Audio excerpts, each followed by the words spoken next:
I woke to the sound of machines changing rhythm. The steady beeping that had become my lullaby over the past 3 months suddenly accelerated, then stuttered into an irregular pattern that made my heart stop completely.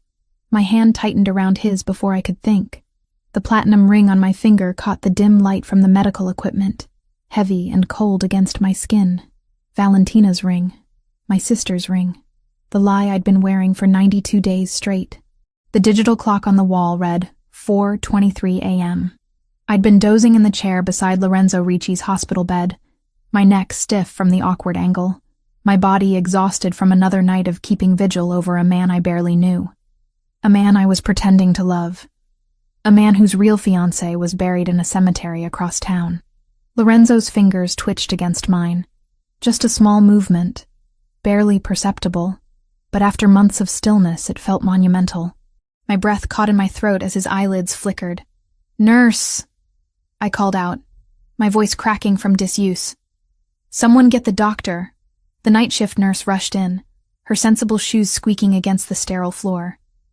She moved with practiced efficiency, checking monitors and adjusting equipment while I sat frozen, unable to let go of his hand, even though every instinct screamed at me to run.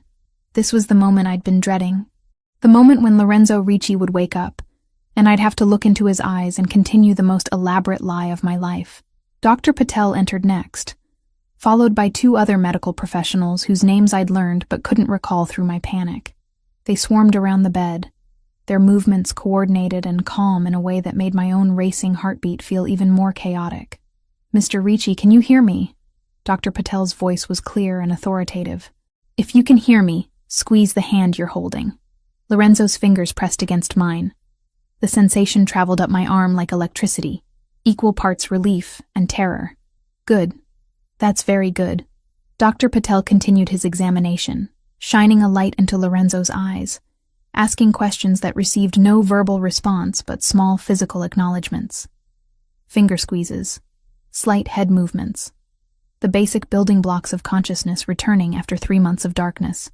I wanted to pull away, to give the medical team space to work, but Lorenzo's grip on my hand tightened whenever I tried to shift, even unconscious, even barely awake. Some part of him recognized the presence beside him and refused to let go. After what felt like hours, but was probably only 20 minutes, Dr. Patel stepped back.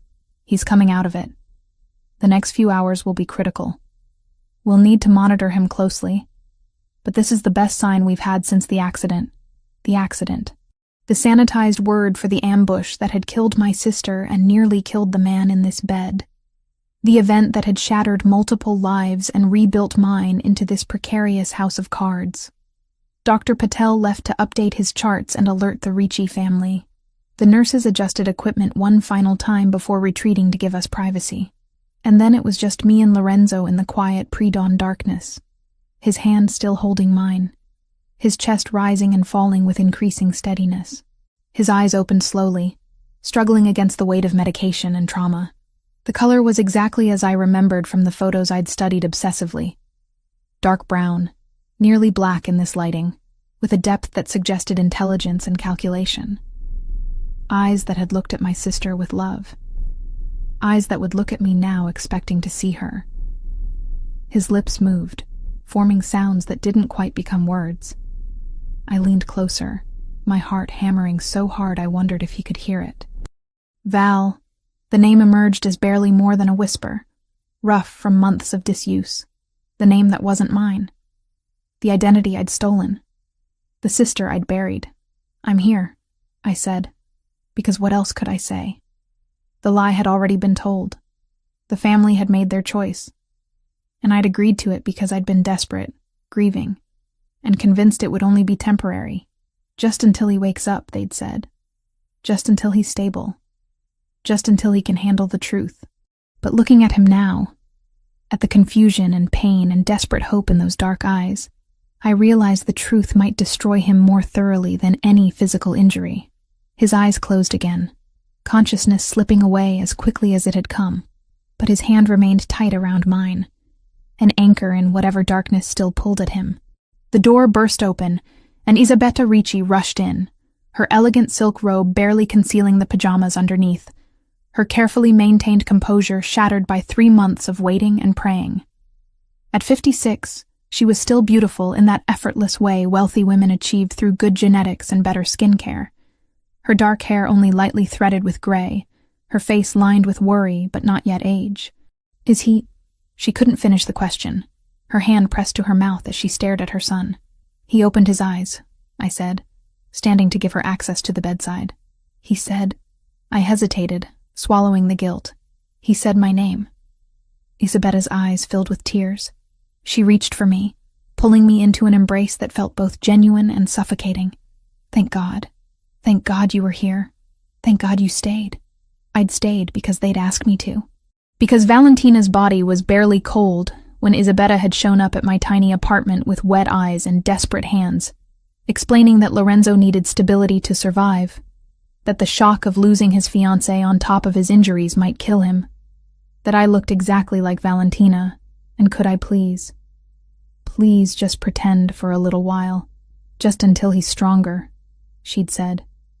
Just until he can handle the truth, she'd said. Just this once, she'd said. But once had turned into days, then weeks, then months, and now here I stood, wearing my dead sister's ring and accepting congratulations for a vigil I'd kept under false pretenses. You saved him, Isabetta whispered against my hair. By being here, by giving him something to fight for, you saved my son. The words should have felt like absolution.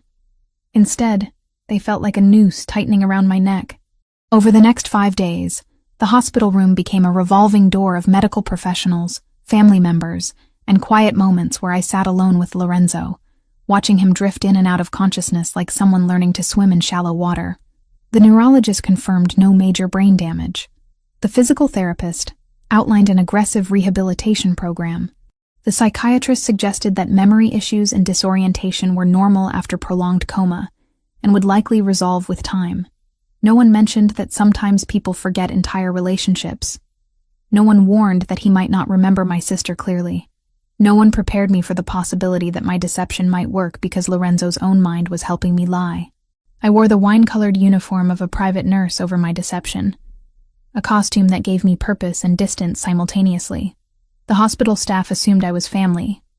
The Ricci family knew better but played along, and Lorenzo, when he was conscious, simply accepted my presence the way someone might accept sunrise. Expected, natural, unquestioned. Anthony Ricci appeared on the second day, taking up residence in the corner of the room like a well-dressed shadow. At 32, he'd aged faster than his younger brother, the weight of helping run the family business, etching lines around his eyes and mouth that no amount of expensive grooming could erase.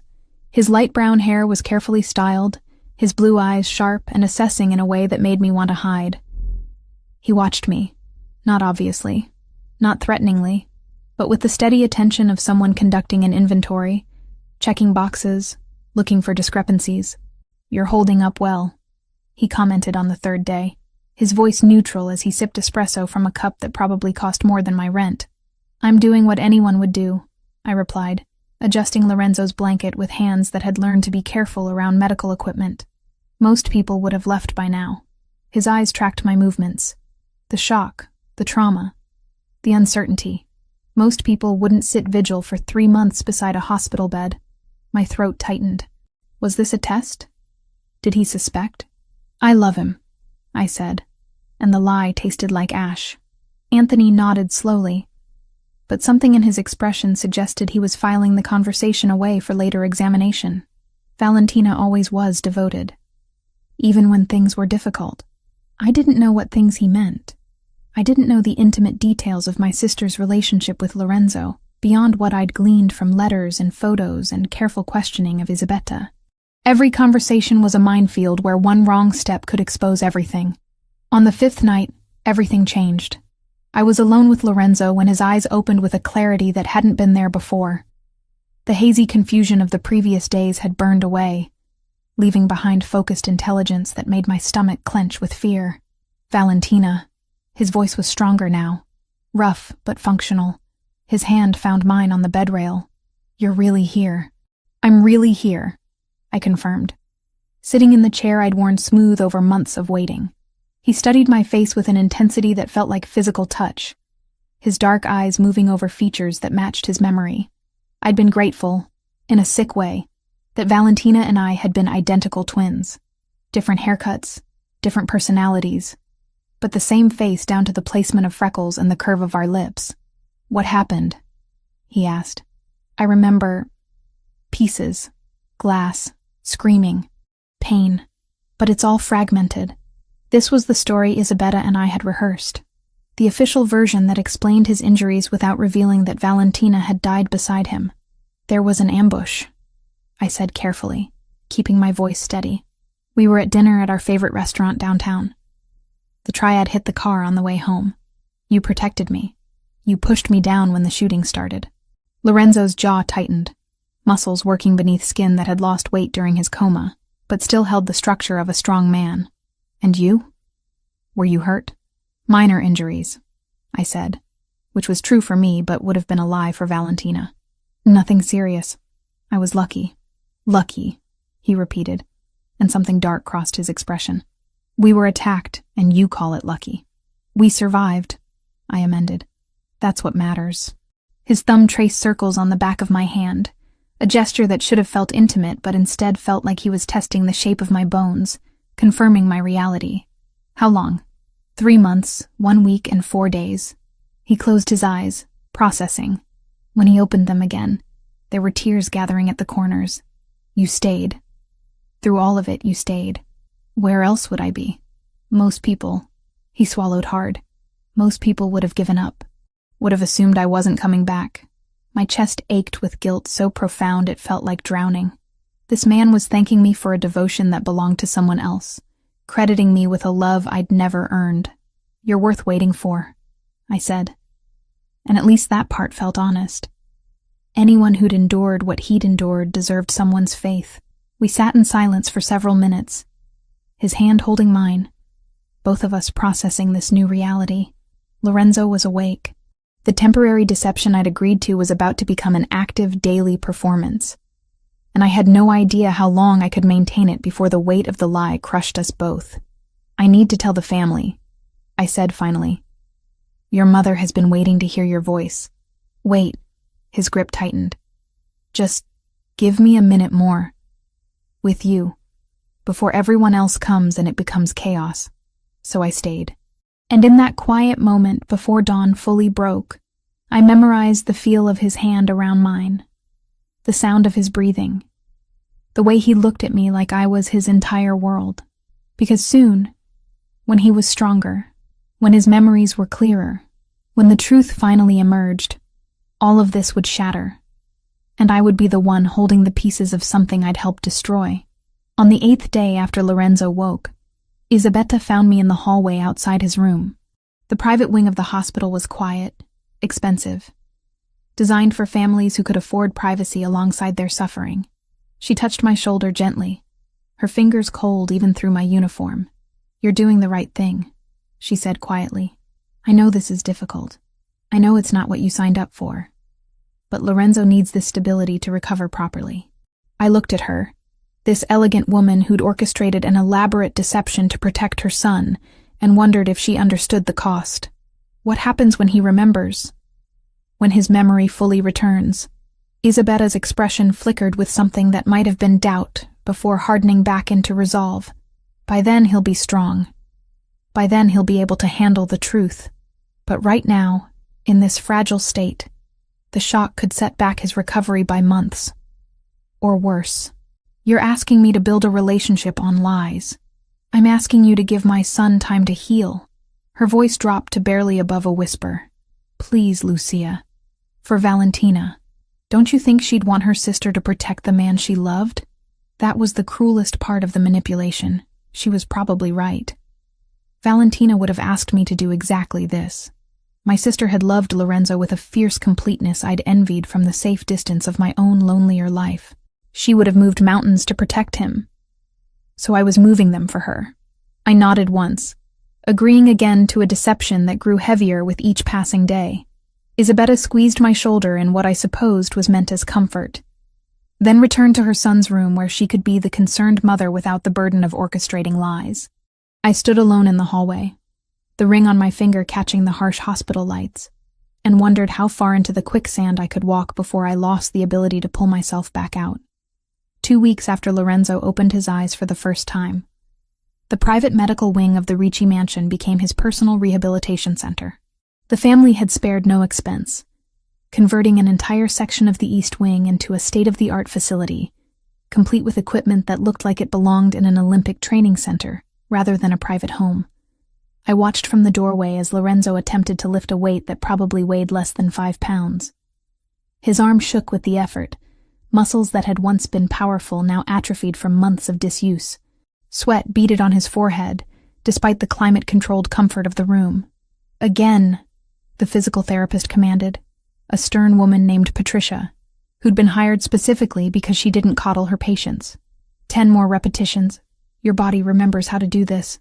Lorenzo's jaw clenched as he pushed through another lift. I could see the frustration etched into every line of his face, the rage at his own weakness barely contained beneath a veneer of compliance. This was a man accustomed to control, to power, to bodies that obeyed his commands. Being trapped in flesh that betrayed him at every turn was perhaps worse than the coma itself. When Patricia finally called for a break, Lorenzo's eyes found mine across the room. There was something raw in his gaze, a vulnerability he probably hated anyone witnessing. "You don't have to watch this," he said, his voice rough. "It's not exactly inspiring." "I don't mind," I replied, moving closer.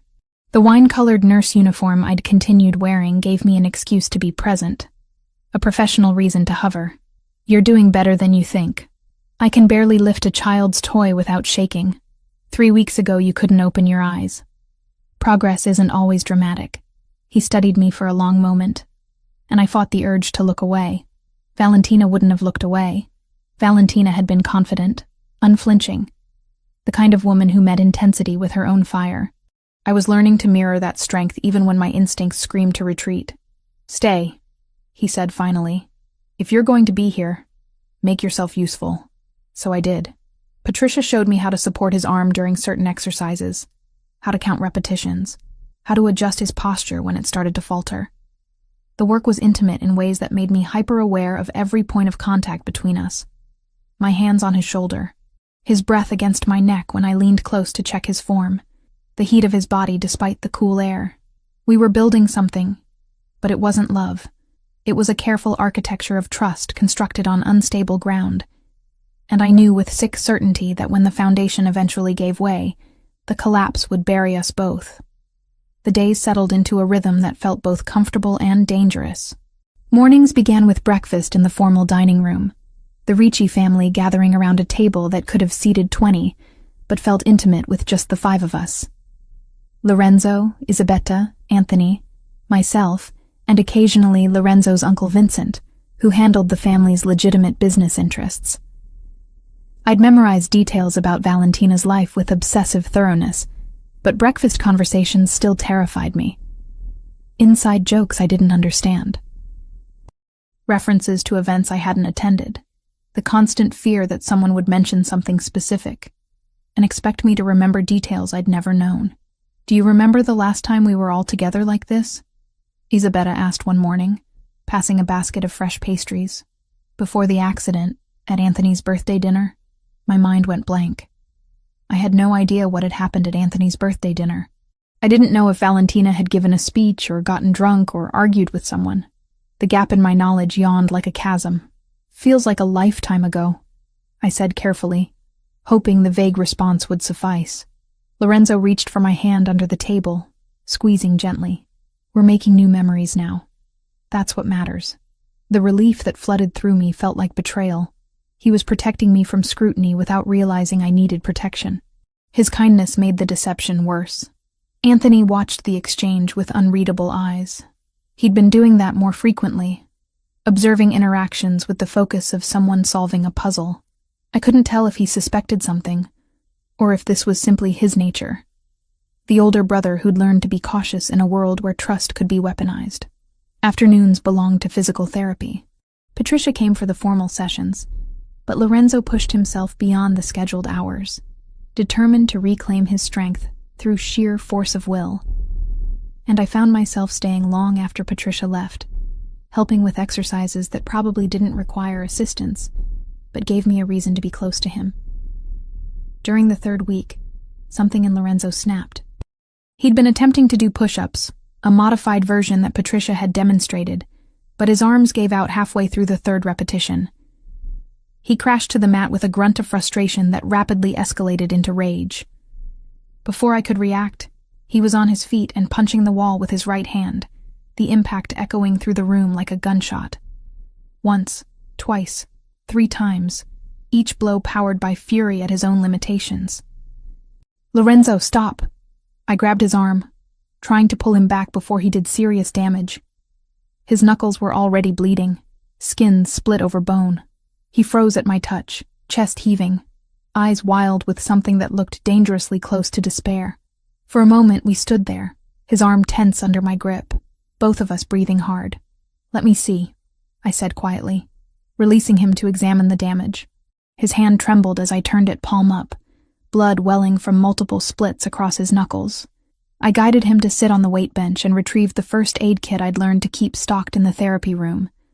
Gauze, antiseptic, bandages, the supplies of damage control. He watched in silence as I cleaned the wounds with careful efficiency, dabbing away blood with gauze soaked in antiseptic. The alcohol must have stung, but he didn't flinch, didn't make a sound. His eyes tracked my movements with laser focus, cataloging the professional precision of my technique.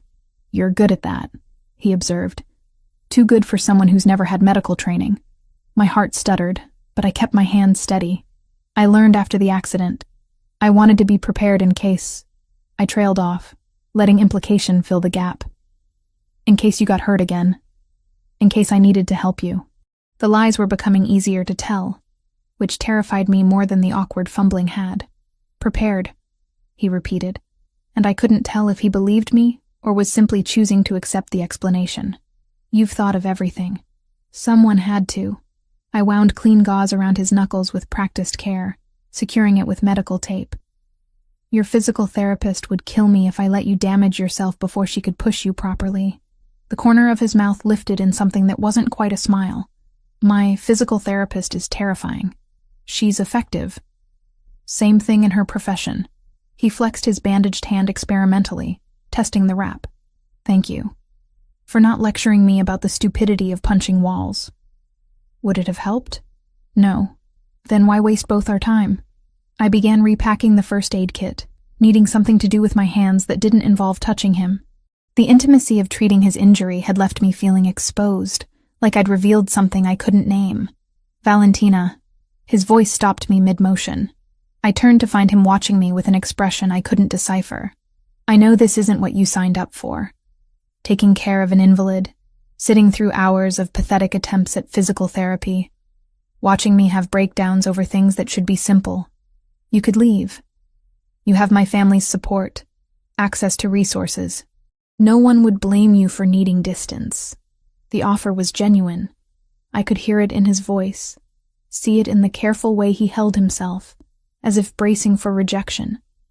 And the cruelest part was that Lucia could have left, could have walked away from this elaborate deception and rebuilt her own quiet life. But Valentina, the woman he thought I was, would never abandon him. "I'm not going anywhere," I said, and meant it even though the promise bound me more tightly to the lie. "You think this is the hardest thing I've ever done? Lorenzo, I watched machines breathe for you for 3 months. This is nothing." Something in his expression cracked, vulnerability bleeding through the careful control.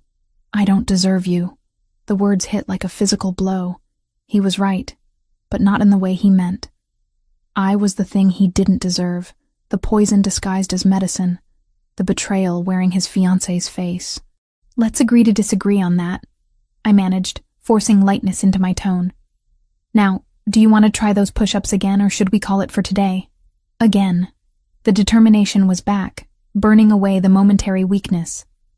"I'm not ending on failure." So we worked through another set, and then another, until exhaustion finally forced him to admit defeat. But there was satisfaction in that exhaustion, the knowledge that he'd pushed himself to a genuine limit, rather than giving up when it became uncomfortable. The evenings were mine alone, stolen hours after the family retired to their separate wings of the mansion. I'd lock myself in the guest room that had become my prison and my sanctuary, spreading photos and letters across the bed like evidence in an investigation. Valentina smiled up at me from a dozen different moments. At a charity gala, wearing a dress the color of blood, on a beach somewhere tropical, her hair wild with wind and sea spray. Pressed close to Lorenzo in what looked like a restaurant, both of them laughing at something outside the frame. I studied each image like a religious text, memorizing not just her face, but the way she held herself, the tilt of her head when she smiled, the way her hand rested on Lorenzo's arm, casual and possessive, the confidence that radiated from her in waves, the certainty of a woman who knew exactly who she was and what she wanted. I practiced her laugh in the mirror, the way she threw her head back and let joy escape without restraint. So different from my own quiet amusement, the muted responses I'd learned growing up as the quiet twin, the shadow, the one who took up less space. The videos were harder. Isabella had given me access to her personal collection, dozens of clips from family gatherings and private moments. I watched Valentina navigate these interactions with effortless grace. She touched people when she talked to them, her hand on their shoulder or arm, creating instant intimacy. She wore her nails long and painted them dark red, almost burgundy. She moved through rooms like she owned them, never hesitating, never second-guessing.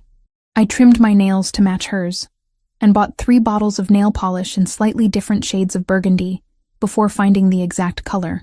I practiced her gestures until my shoulders ached, forcing myself to reach out and touch invisible people in ways that felt invasive and wrong for someone as introverted as me. I was becoming someone else, shedding my own personality like an ill-fitting coat and wrapping myself in my dead sister's skin. And the most terrifying part was how natural it was starting to feel. On the morning that Isabella appeared with the wedding dress, I was having coffee in the breakfast room, reviewing my mental notes about an upcoming dinner with Lorenzo's business associates. I'd managed to learn the basics: who hated whom, which alliances were fragile, what topics to avoid in polite conversation. Lucia, Isabella's voice made me look up. She stood in the doorway holding a garment bag that looked expensive even covered. I thought, now that Lorenzo is recovering so well, perhaps we could begin thinking about the wedding again. The wedding, the ceremony that Valentina had been planning when she died, the future that was supposed to be hers. My stomach turned to ice.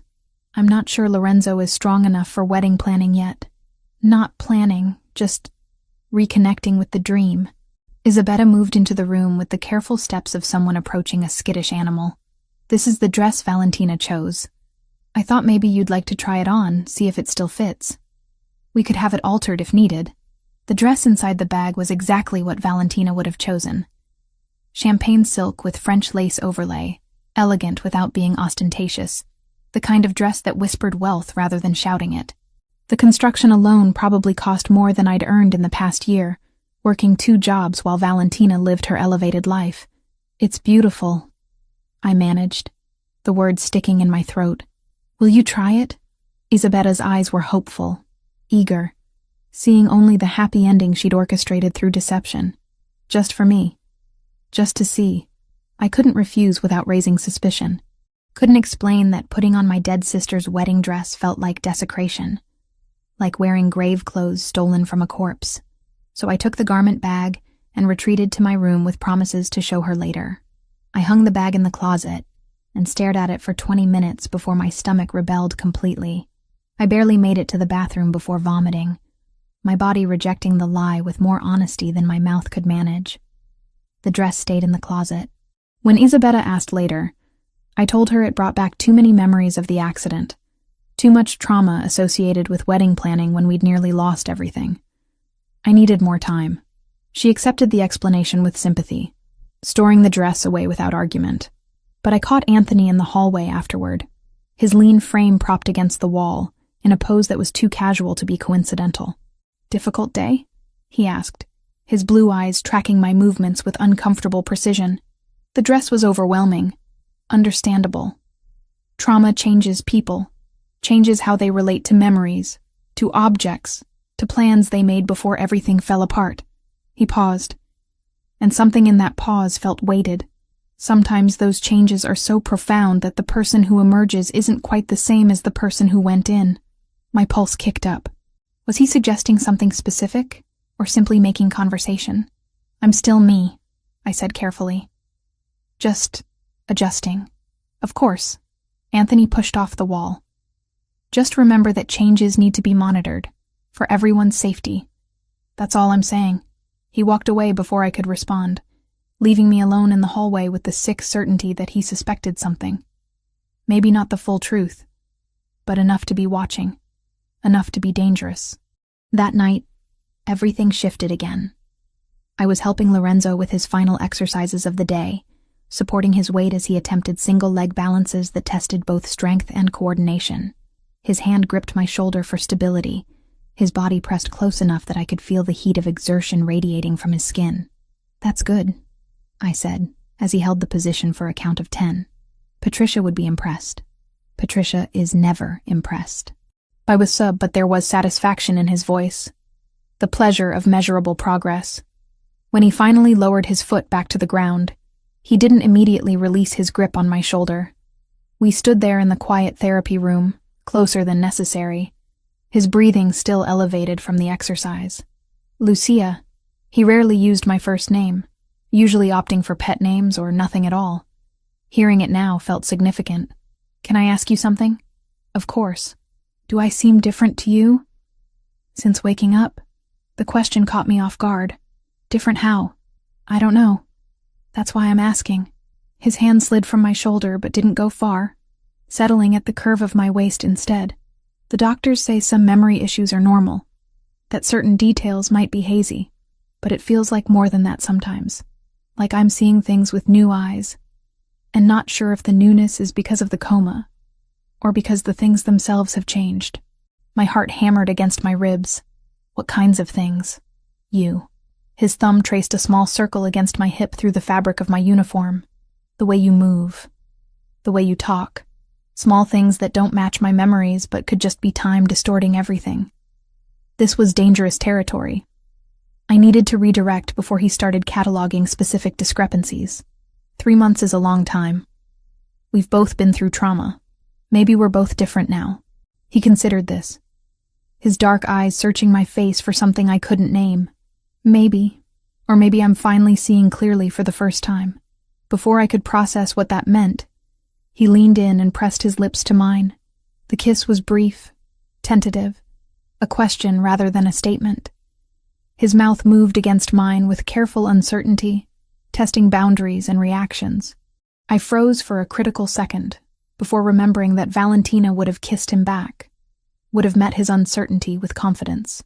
So I responded, my lips parting slightly, one hand coming up to rest against his chest, where I could feel his heart beating as rapidly as my own. The kiss deepened fractionally before he pulled back, his expression unreadable in the dim lighting of the therapy room. "Sorry," he said, though he didn't look particularly sorry. I should have asked first. "You don't need permission to kiss your fiancé." The words came out steady despite the chaos in my chest. This was my first kiss with Lorenzo Ricci, but for him, it should have been one of hundreds, thousands, a familiar act rather than an exploration. It felt like I did. His hand was still on my waist, warm and grounding, like we're starting over somehow. Maybe we are. Maybe that's not a bad thing. He nodded slowly, processing. When his hand finally dropped and he stepped back, I saw calculation behind his eyes, thoughts moving in patterns I couldn't track. He was filing this moment away, adding it to whatever internal database he was building. Testing me, I realized. He'd been testing to see if the kiss felt right, if my responses matched his memories, if the woman standing in front of him was the same one he'd planned to marry. And I had no idea if I'd passed or failed. 6 weeks after Lorenzo opened his eyes in that hospital bed, he moved through the mansion's gym with a fluidity that seemed impossible for someone who'd spent 3 months in a coma. The doctors called it remarkable. Patricia called it stubborn determination overriding medical science. I called it terrifying, because the stronger Lorenzo became physically, the sharper his mind grew, and a sharp mind was dangerous when it started noticing inconsistencies. "Your form is improving," I observed from my usual position near the weight bench. watching him complete a set of pull-ups that would have been impressive for anyone, let alone someone still technically in recovery. He dropped to the ground with barely a grunt, reaching for the towel I'd learned to keep ready. Muscle memory is a strange thing. My body remembers what to do even when my conscious mind doesn't. There was something weighted in that statement, an undercurrent I couldn't quite identify. Lorenzo had been making comments like that more frequently, observations about memory and recognition that felt like tests I didn't know how to study for. The mind heals slower than muscle, I offered, handing him a water bottle. Give it time. Time. He took a long drink, his eyes never leaving mine. Everyone keeps telling me to give things time. As if waiting long enough will make the pieces fit together the way they're supposed to. My stomach tightened, but I kept my expression neutral. Are the pieces not fitting? Some are. Some aren't. I can't tell yet if it's because the puzzle changed or because I'm trying to force the wrong pieces into place. Before I could formulate a response that didn't sound defensive, his phone buzzed with an incoming message. He glanced at the screen and his entire demeanor shifted, the introspective man disappearing behind the mask of a businessman with decisions to make. I have a meeting in an hour, he said, already moving toward the door. Russian suppliers. Anthony wants me present even though he's been handling them fine without me. Do you need anything? The question came automatically. Part of the role I'd been playing for so long it was becoming reflex. Just be there. He paused in the doorway. I like having you in the room during business discussions. You notice things. The comment should have pleased me. Instead, it sent ice through my veins. Noticing things was exactly what I couldn't afford for him to do. The meeting took place in Lorenzo's study, a wood-paneled room that smelled of leather and old money. Anthony was already there when I arrived, along with two men I recognized from previous gatherings. Vincent Ricci, Lorenzo's uncle who handled legitimate business operations, and a man whose name I'd learned was Joseph Bellini, some kind of financial advisor. The Russians arrived exactly on time, 3 men in dark suits who carried themselves with the careful posture of people accustomed to violence. Their leader, a broad-shouldered man with graying temples, introduced himself as Dmitry Volkov. I took my usual seat in the corner, the position Isabetta had told me Valentina always occupied during business meetings. Close enough to observe, far enough to appear decorative rather than participatory. The men settled around Lorenzo's desk, and the negotiation began. They spoke in English, mostly, their accents ranging from heavy to barely noticeable. The discussion centered on shipping routes and percentage splits, the kind of details that should have been boring but carried undertones of threat in every number proposed. Dimitri's second, a younger man with cold blue eyes, made a comment to his colleague in rapid Russian. Something about adjusting the percentages when the boss wasn't looking, skimming off the top. The kind of side conversation meant to be private, assumed to be safe because who in an Italian crime family would speak Russian? That would be unwise, I said, before I could stop myself, the words emerging in flawless Russian. Mr. Ricci has excellent accountants. The room went absolutely silent. Every head turned toward me. Dimitri's expression cycled through surprise, calculation, and something that might have been respect. His colleague looked like he'd swallowed glass, and Lorenzo's face was utterly unreadable, his dark eyes fixed on me with laser focus. You speak Russian, Dmitri said in English, his tone carefully neutral. My heart hammered so hard I was certain everyone could hear it. I'd just made a catastrophic mistake, revealed knowledge that Valentina hadn't possessed, exposed myself in front of witnesses who would remember. I've been learning, I said, keeping my voice steady through sheer force of will. After the attack, I thought it would be wise to understand what our international associates are saying. For security purposes, Lorenzo's fingers drummed once against his desk, a controlled movement that somehow conveyed volumes. An excellent precaution, he said smoothly. Perhaps we should conduct the rest of this meeting assuming everyone understands everyone. Transparency builds trust, doesn't it, Dmitri? The Russian inclined his head, and the negotiation resumed with notably more careful language from all parties. But I felt Anthony's eyes on me throughout the rest of the meeting, watching, assessing, filing away this new piece of information into whatever mental database he was constructing. When the Russians finally left 90 minutes later, their deal agreed upon and hands shaken, I tried to slip out with them. Lorenzo's voice stopped me at the door. A moment, please. I turned back to find the study empty, except for Lorenzo and Anthony. The brothers stood near the desk, their body language eerily similar despite their different coloring. Both had their hands in their pockets. Both wore expressions of polite interest that didn't reach their eyes. "When did you learn Russian?" Lorenzo asked, his tone conversational, but his gaze sharp. "I've been studying for a few months. Online courses, mostly. I had a lot of time while you were—" I let the sentence trail off. The implication clear. While you were in a coma, I had nothing to do but wait and prepare for threats. Valentina never mentioned an interest in languages before. This came from Anthony, his voice mild but pointed. I never mentioned a lot of things. The response came out sharper than intended, defensive in a way that Valentina probably wouldn't have been. I softened my tone. The attack changed my perspective, made me realize how vulnerable we are when we don't understand what's happening around us. Lorenzo studied me for a long moment, and I forced myself to hold his gaze, even though every instinct screamed to look away. Finally, he nodded. That was well done today. Dimitri's people won't try to cheat us now that they know we understand them. The dismissal was clear. I escaped to my room and sat on the edge of the bed with shaking hands, replaying the scene over and over. How many other mistakes had I made without realizing? How many small discrepancies had Lorenzo and Anthony catalogued, building toward a conclusion I couldn't afford for them to reach? 2 days later, the family gathered for dinner in the formal dining room. It was a Thursday, which meant Isabella had asked the chef to prepare traditional Italian dishes, rather than the fusion cuisine she sometimes favored for more casual meals. The table was set with china that probably cost more than a car, crystal glasses that caught the light from the chandelier overhead, and enough silverware to confuse someone who hadn't spent weeks memorizing proper dining etiquette from online videos.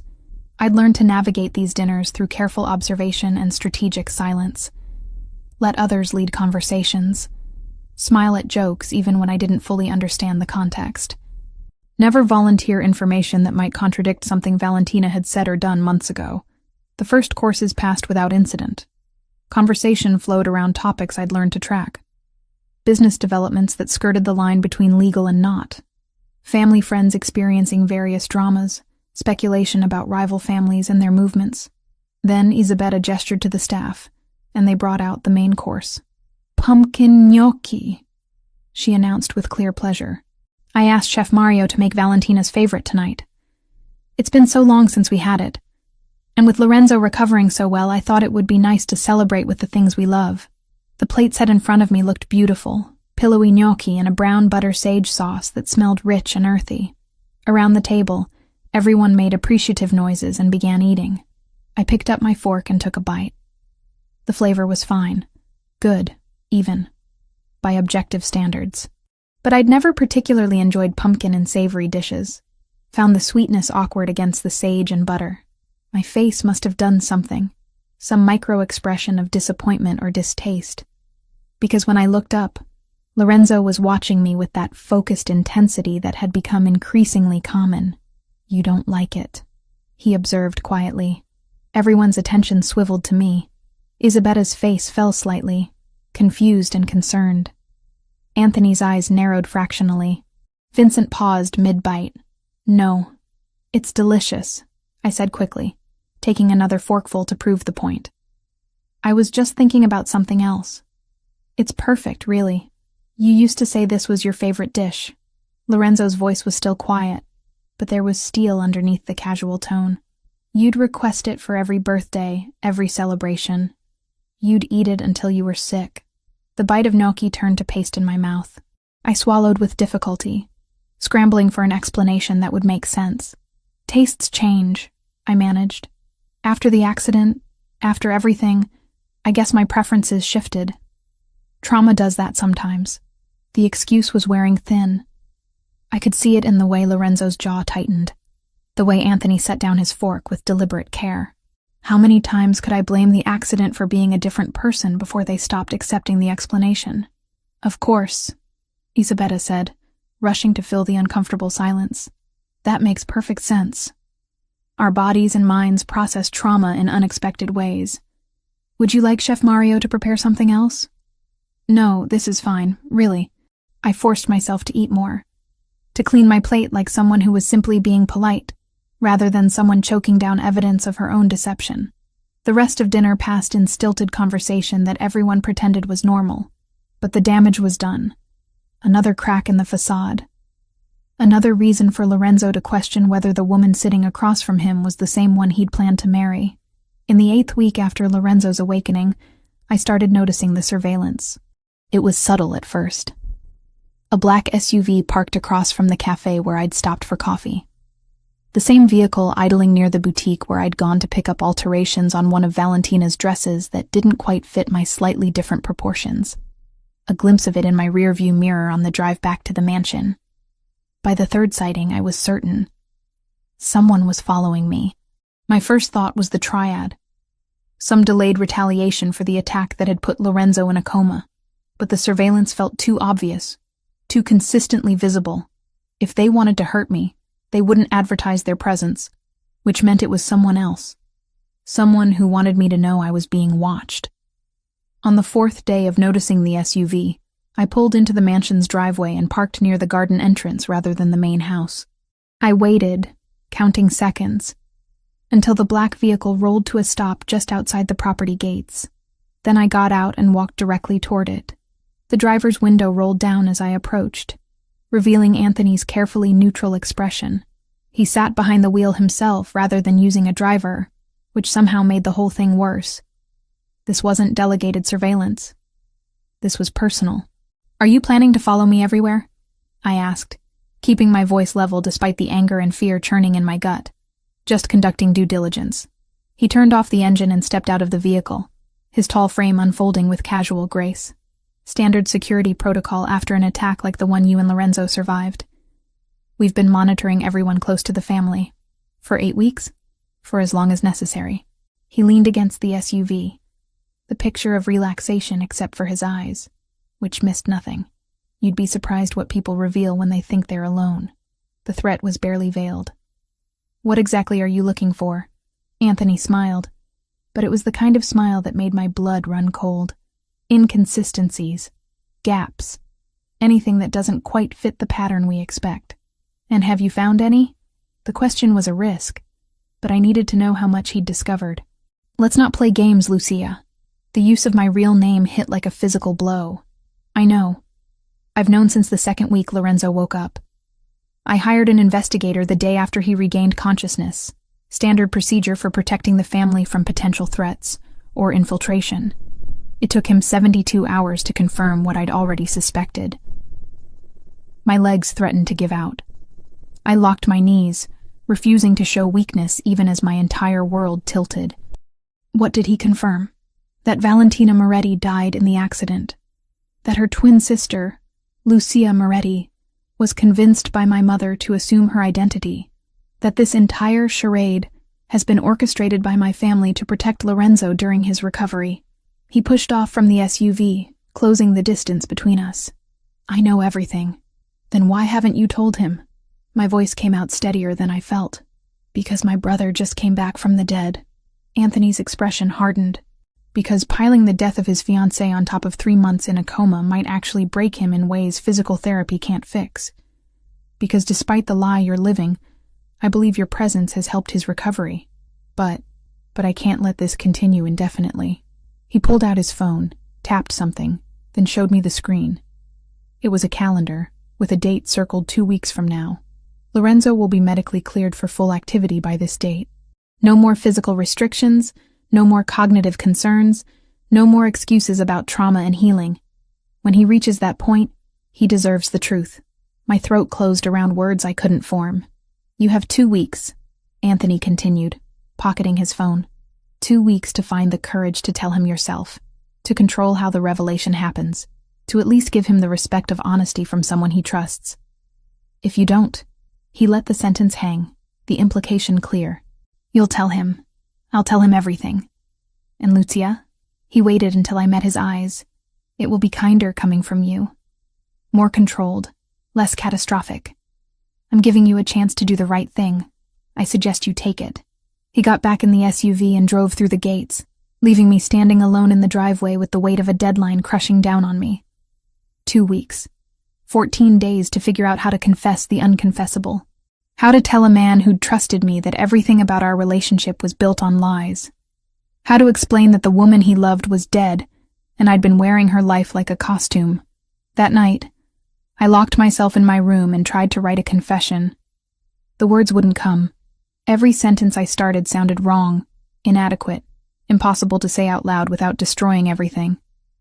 I tried again the next night, and the next, filling pages with false starts and crossed-out attempts, none of them capturing the enormity of what I'd done, or finding a way to frame it that didn't make me sound like a monster. During the day, I continued the performance, sitting through meals with the family, helping Lorenzo with exercises he barely needed assistance with anymore, playing the role of devoted fiancé to a man who was starting to look at me like I was a puzzle he was very close to solving. Because Lorenzo was watching me now with the full force of his considerable intelligence. Every gesture I made, every word I chose, every reaction to familiar situations was catalogued and analyzed. I could see him building his case, assembling evidence toward a conclusion I couldn't let him reach on his own. The deadline Anthony had given me ticked down like a bomb. 12 days. 10 days. 8 days. And still, I hadn't found the words that would end this without destroying him.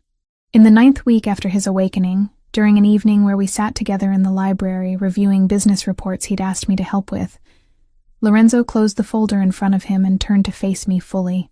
"You're afraid of something," he said without preamble. "I've been watching you, and there's fear in everything you do. The way you hesitate before answering questions. The way you study me when you think I'm not looking. Like you're waiting for something terrible to happen." My heart stopped. The attack left scars. Invisible ones, but they're there. This isn't trauma from the attack. This is something else. He reached out and took my hand, his grip gentle but inescapable. "Talk to me. Whatever it is, we can handle it together. But I can't help if you won't let me in." The irony was devastating. He was offering support for the very deception I was perpetrating against him, promising to help me through a crisis that he was the center of. "It's complicated," I whispered, because that at least was true. "Then uncomplicate it. We have time." But we didn't. The clock was running out, and when it hit 0, everything I'd built with lies would come crashing down around both of us. 10 weeks after Lorenzo opened his eyes in that hospital bed, Anthony found me in the garden at dusk. The air smelled of jasmine and the expensive fertilizer the groundskeepers used on the roses. I'd been sitting on a stone bench for over an hour, trying to gather courage I didn't possess. "He knows," Anthony said without preamble, settling beside me with the controlled movements of someone delivering bad news. "I told him 3 days ago." My entire body went cold. "What?" "Lorenzo came to me with plans to take you to the apartment tomorrow. The one he shared with Valentina. He was setting up an elaborate test, something designed to catch you in undeniable proof of the deception." Anthony's blue eyes held no sympathy, only pragmatic assessment. I couldn't let him find out that way. Not in a moment designed for maximum pain. So I told him first. "You said I had 2 weeks. The accusation came out broken, strangled. I said you had until he was medically cleared. But when I saw what he was planning, I made a judgment call." He stood, brushing invisible dust from his trousers. "He's still taking you to the apartment tomorrow. He wants to hear it from you. Wants to see if you'll keep lying even when he's giving you the chance to confess. Consider it a final mercy." He walked away, leaving me alone with the jasmine and the certainty that tomorrow would destroy everything. I didn't sleep that night, couldn't eat breakfast the next morning. My hands shook so badly I had to clasp them together to hide the trembling when Lorenzo appeared in the doorway of my room at 10 o'clock. "Ready?" he asked, his voice perfectly neutral. His dark eyes revealed nothing. No anger or pain or accusation, just carefully controlled emptiness. "Lorenzo, I need to tell you something before we go." "Tell me there." He turned without waiting for my response, assuming I would follow. And I did. Because what choice did I have? The confession would happen regardless. Better to control the location than let it spill out in the mansion's hallways where anyone might overhear. The drive into Manhattan took 40 minutes through morning traffic. Lorenzo drove himself, something he'd only recently been cleared to do, handling the expensive car with the same controlled precision he applied to everything. We didn't speak. The silence stretched between us like a living thing, heavy with everything unsaid. The apartment building was exactly what I had expected. Luxury high-rise in a neighborhood where the monthly maintenance fees probably exceeded my annual income from before all this started. The doorman greeted Lorenzo by name, with the kind of deference reserved for residents who tipped well and commanded respect. The elevator ride to the 15th floor felt eternal. I watched the numbers climb, each floor bringing us closer to the moment when everything would shatter. Lorenzo stood beside me with his hands in his pockets, close enough that I could smell his cologne, the same scent I'd grown accustomed to over months of proximity. Cedar and something darker, more complex. A smell I'd probably always associate with this particular kind of dread. The apartment door swung open on silence. Floor-to-ceiling windows dominated the far wall, offering views of the city that would be stunning if I had any capacity to appreciate them. The space was modern, clean-lined, decorated with the kind of taste that came from either professional designers or people raised with money. Cream-colored furniture, dark wood accents, art on the walls that probably cost more than my education. I'd never been here. Valentina had kept this place separate from her visits home, a symbol of her elevated life that she didn't share with her struggling twin sister. Looking at it now felt like trespassing in a museum dedicated to someone else's existence. "Do you remember the last time we were here together?" Lorenzo asked, closing the door behind us. His tone remained conversational, almost casual. "Before the accident, every muscle in my body tensed. It feels like a lifetime ago. Does it?" Not a question, just acknowledgement. He moved deeper into the space with the confidence of someone who knew every inch of it. "Show me where we kept the wine glasses. The good ones. The crystal we only used for special occasions." My mind went blank. I had no idea. Kitchen seemed logical, but which cabinet? Upper or lower? Left side or right? The ignorance yawned before me like a chasm with no bottom. "I don't—" My voice cracked. "Lorenzo, please, try," he suggested, still with that terrible gentleness. "It was your home, too. Surely you remember where we kept things." I walked toward the kitchen because standing frozen would be worse. Opened a cabinet at random and found dinner plates. Tried another and discovered mixing bowls. Lorenzo watched from the doorway, his expression unchanging as I fumbled through my own ignorance. "They're in the upper cabinet beside the sink," he said finally. "You picked them out yourself." Insisted on Waterford crystal even though I thought it was excessive for an apartment we barely used.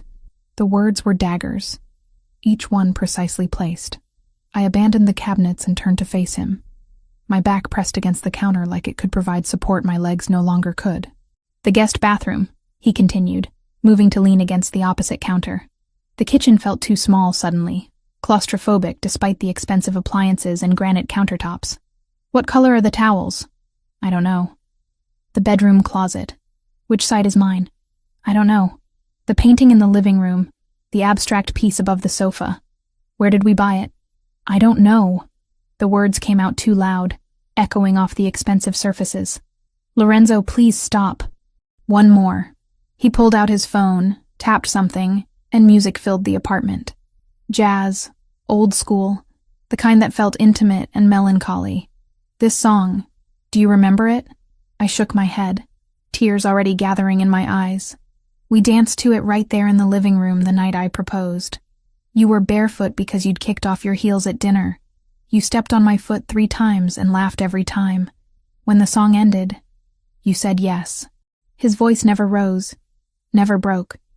The control was somehow worse than shouting would have been. "Do you remember any of that?" "No." The confession emerged as barely more than a whisper. Lorenzo turned off the music.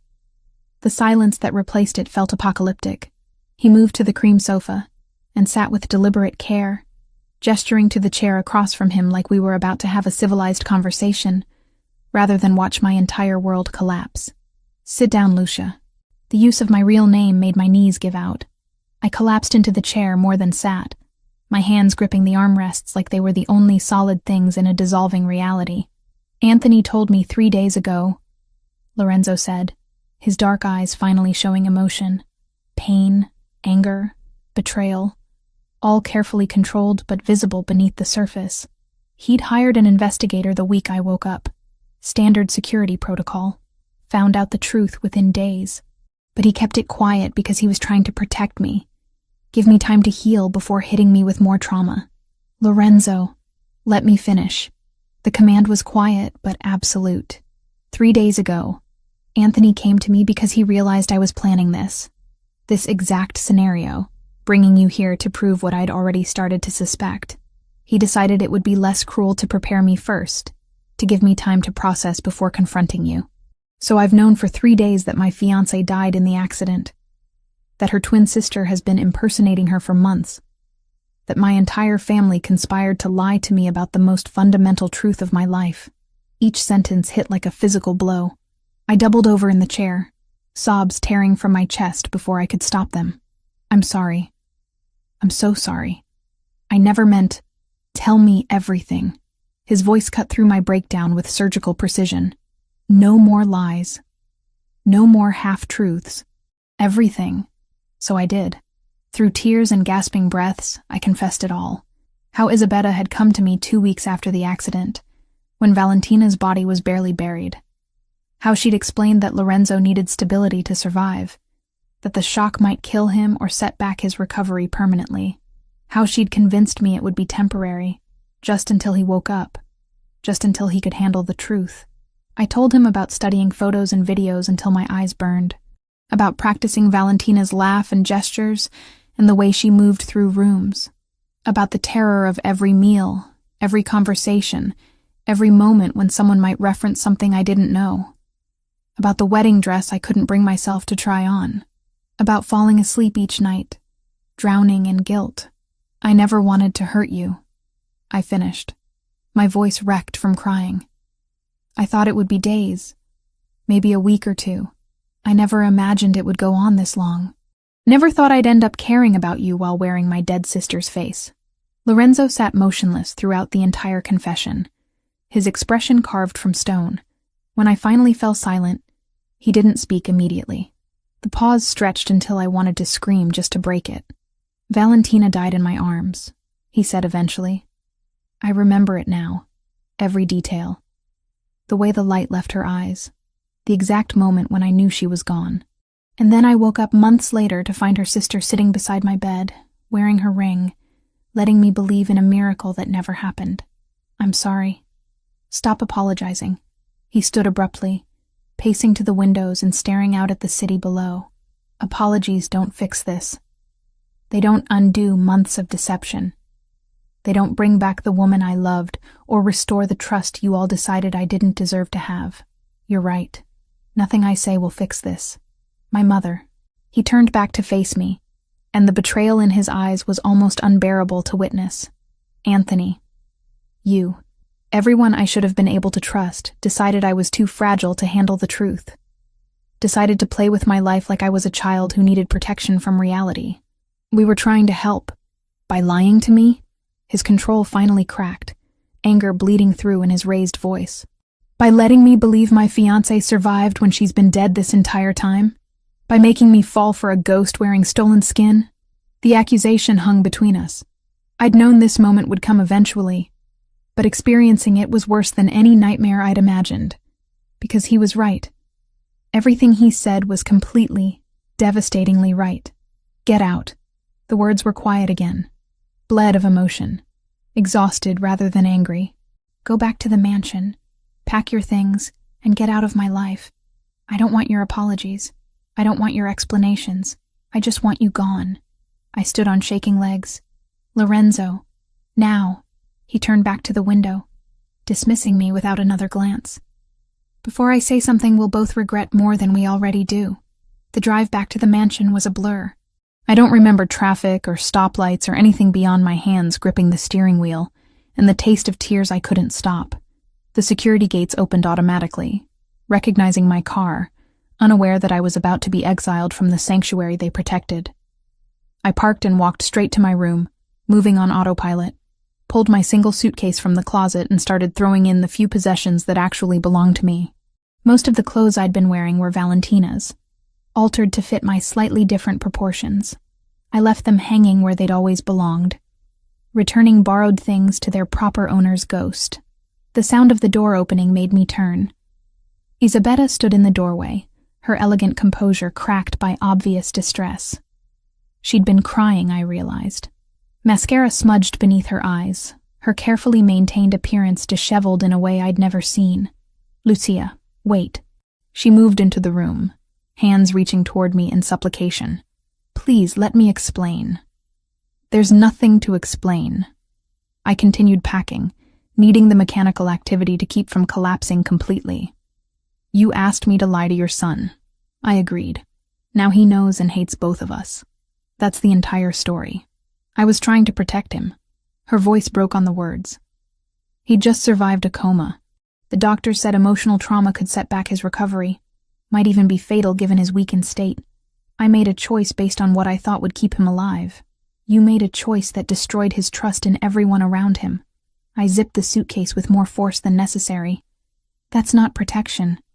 That's manipulation disguised as love." "I know." The admission came out as a sob. Isabella sank onto the edge of the bed, her shoulders shaking. I'd never seen her like this, stripped of the careful control that usually defined her. "I know I was wrong. I've known for weeks, maybe months, but I didn't know how to stop it once it started. Didn't know how to tell him the truth without destroying everything. For a moment, I felt something like kinship with this woman who'd orchestrated my deception. We'd both been caught in a trap of our own making, both too cowardly to choose honesty when it might have mattered. "He'll forgive you eventually," I said, picking up my suitcase. "You're his mother. He loves you even when he hates what you've done. But me?" I moved toward the door, forcing her to step aside. "I'm just the woman who impersonated his dead fiancé. He'll never forgive that." "Where will you go?" "My old apartment, if it's still available. If not, somewhere else.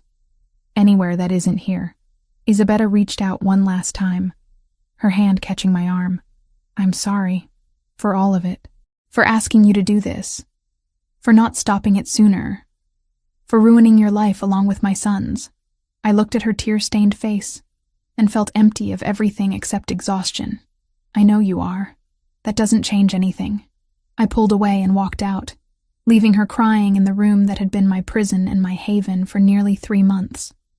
Down the hallway where I'd learned to walk like my sister, past the dining room where I'd pretended to love pumpkin gnocchi, through the foyer where I'd first entered as a desperate, grieving woman and became something else entirely. Anthony was waiting by the front door. Of course he was. He'd probably been tracking this entire disaster from a distance, watching the consequences of his own choices unfold. "You did the right thing," he said as I approached. "Not taking any of her things. Starting clean. I didn't do the right thing for 3 months." I set down my suitcase to open the door myself. "Don't pretend one moment of integrity erases everything that came before. Lorenzo will heal. He's stronger than you think." "I hope you're right." And I did, despite everything. Despite the anger and hurt and betrayal. I genuinely hoped Lorenzo would recover from this new trauma, that he'd find someone real to love, someone who wouldn't wear lies like jewelry. Take care of him. That was always the plan. I left without looking back, loading my pathetic single suitcase into the car and driving away from the mansion's gates. Away from Lorenzo's recovery rooms and Isabella's tears and Anthony's careful surveillance. Away from the life I'd borrowed and the ghost I'd been channeling. My old apartment building looked smaller than I remembered. Shabbier, the paint peeling near the entrance, and the hallway smelling like someone had burned dinner 3 days ago and never opened a window. But the super still had my key because I'd never officially moved out. Just quietly stopped coming home while I played dress-up in a world that was never mine. The apartment was exactly as I'd left it. Dust covered every surface. The plants I'd been growing on the windowsill were long dead. Mail had piled up behind the door where the super had been shoving it through the slot. Bills and advertisements and catalogs addressed to Lucia Moretti, proof that this person still existed even when I'd been pretending to be someone else. I dropped my suitcase just inside the door and collapsed onto the old sofa that had been here when I moved in. Too heavy for the previous tenant to bother removing. And then I cried. Not the pretty, delicate tears from movies. ugly, gasping sobs that tore from my chest and left me shaking. I cried for Valentina, dead for months while I paraded around in her identity. Cried for Lorenzo, who'd woken from a coma to a carefully constructed lie. Cried for myself, for the person I'd been before agreeing to this deception, and would never be again. 3 days passed in a haze. I didn't eat, barely drank water, just moved between the sofa and the bed, sleeping in fragments and waking to the crushing weight of what I'd done. My phone buzzed constantly with messages I didn't read, calls I didn't answer. Probably Isabetta, possibly Anthony, not Lorenzo. Never Lorenzo. On the 4th morning, I finally forced myself upright. Showered for the first time since leaving the mansion. Made coffee that tasted like ash but at least contained caffeine. Looked at my reflection and saw a stranger. Not Valentina anymore, but not quite Lucia either. Someone caught between identities, belonging nowhere. I'd destroyed my own life along with Lorenzo's. That was the truth I had to live with now. The cost of playing guardian to someone who never asked for my protection. Of accepting Isabetta's desperate bargain. Of being too weak to confess before Anthony forced the issue. There was no going back. No way to undo the months of deception or restore the trust I'd helped destroy. I could only move forward into whatever future existed beyond this wreckage, carrying the weight of what I'd done like a scar that would never fully heal. Outside my window, the city continued its indifferent rhythm. People going to work, living their lives, completely unaware that mine had just ended in every way that mattered. And I sat alone in my tiny apartment wearing yesterday's clothes, too exhausted even for tears, wondering how anyone recovered from destroying themselves so thoroughly in the name of protecting someone else. By the end of the first week back in my apartment, I'd managed to establish a minimal routine. Wake up, stare at the ceiling, force down coffee, ignore my phone. The messages had slowed from a flood to a trickle, mostly Isabetta's increasingly desperate attempts to check if I was alive. I deleted them without reading past the first few words. The apartment felt smaller each day, the walls closing in like a trap I'd walked into voluntarily. I kept the curtains drawn, unable to face the city outside, or the memories of driving through it in Lorenzo's expensive car, wearing Valentina's clothes, pretending to be someone I'd never been. At 2:47 p.m. on the 4th day, my phone rang with an unknown number. I almost didn't answer. Unknown numbers had become synonymous with complications I couldn't handle, but something made me swipe to accept, some instinct that standing still was becoming more dangerous than movement. Hello? Is this someone from the Moretti family?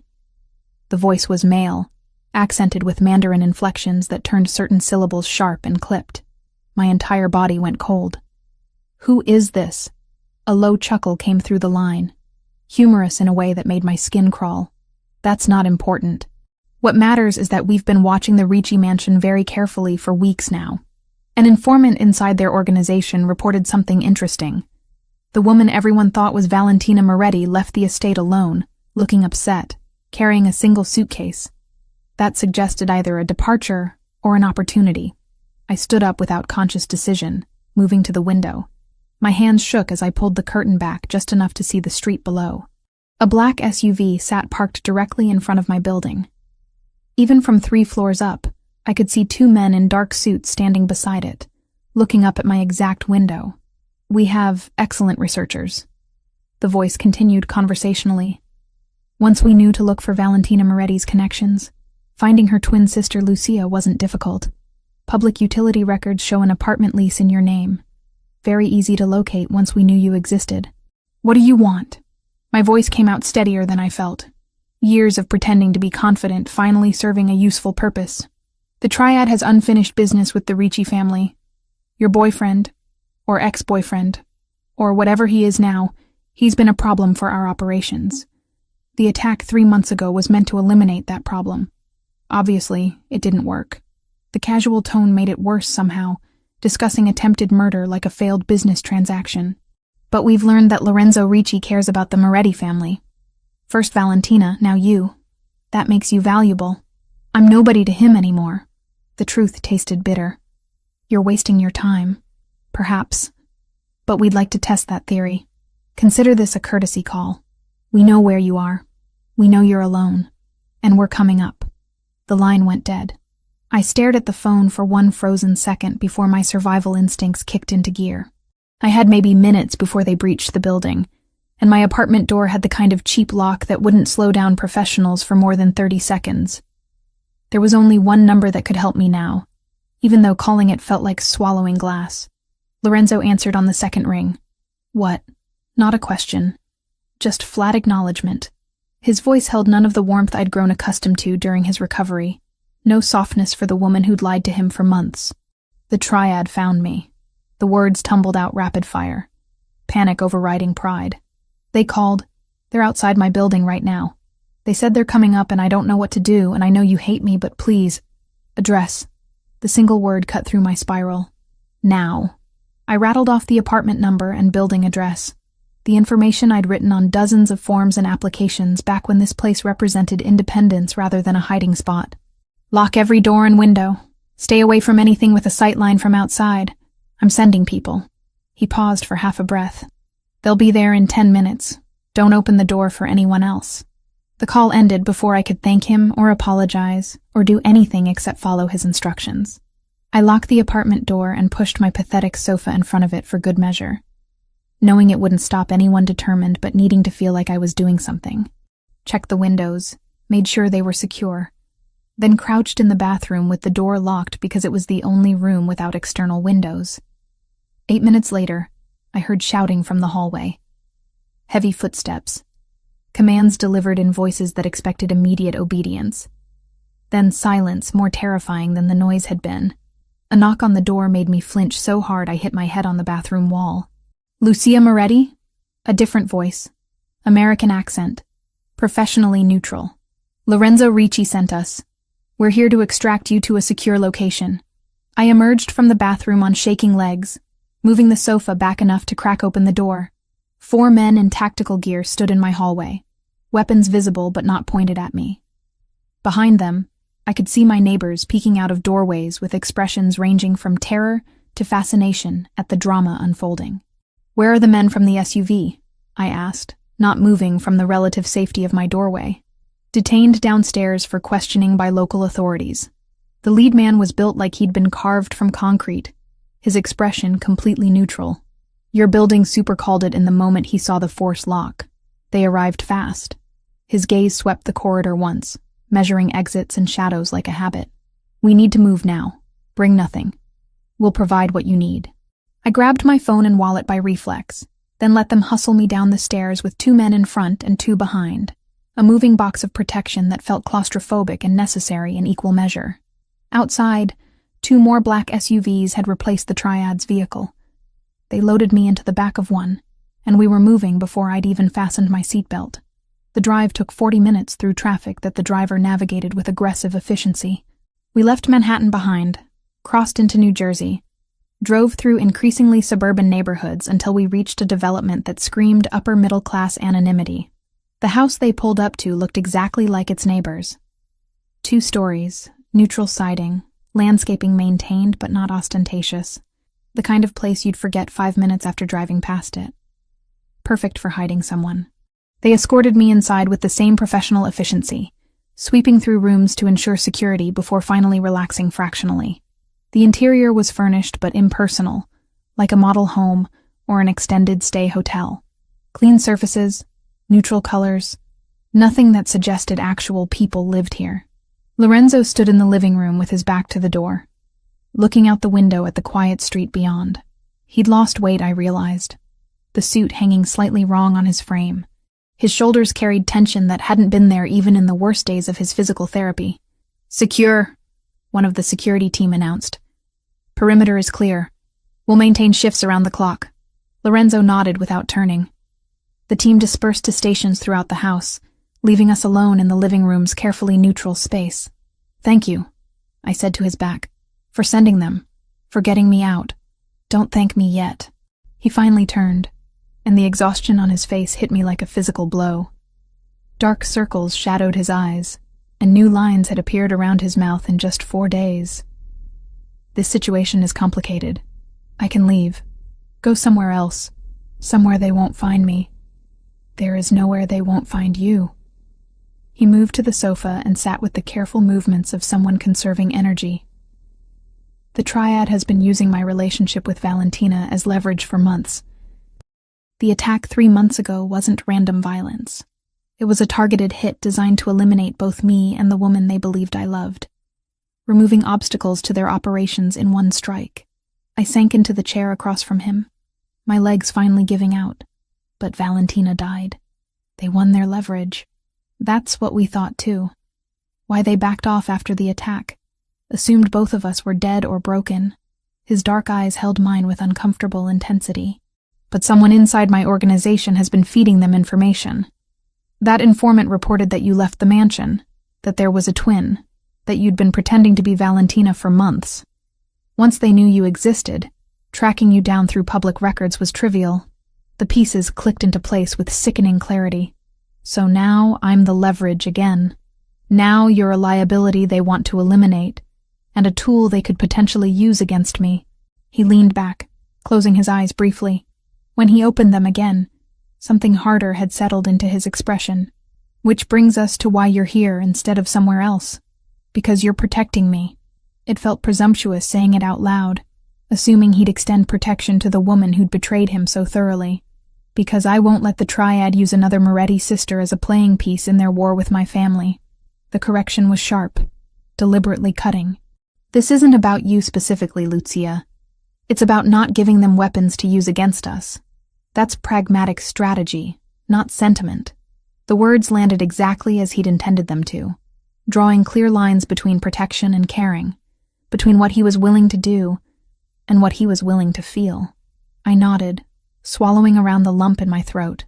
Understood. You'll stay here under security until we resolve this. 4 bedrooms. Team works in shifts. No external contact without clearance. There's food in the kitchen. Basic supplies in the bathrooms. You're not a prisoner, but you're not free to leave either. How long? Until I eliminate the threat. Or negotiate a truce that keeps you off their target list. He stood. The conversation apparently concluded in his mind. Try to stay out of the way. I have work to do. The first week at the safe house passed in strange, suspended animation.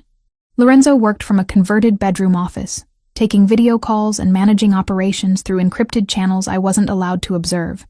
The security team rotated through shifts with military precision, acknowledging me with nods, but no conversation beyond necessary communication. I existed in the negative space between captivity and safety, free to move through the house but trapped within its walls by threats I couldn't see. I read books from the surprisingly well-stocked shelves, cooked meals that Lorenzo ate mechanically when reminded, tried not to think about how my entire life had collapsed into this anonymous suburban prison. On the 8th night, everything changed. I couldn't sleep, restless energy making the bedroom feel claustrophobic. I wandered downstairs around 2 a.m. to find Lorenzo still working in his office, the blue light from multiple monitors painting his face in harsh angles. His door was cracked open, and I could hear him speaking in rapid Italian to someone on a call. I was about to retreat when I heard something else. A second conversation happening in the background of Lorenzo's call. Voices speaking what I initially thought was Italian, but resolved into Mandarin Chinese as I focused.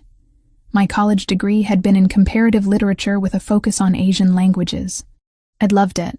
Spent 4 years immersed in Chinese literature and culture before dropping out to help Valentina when her life had imploded.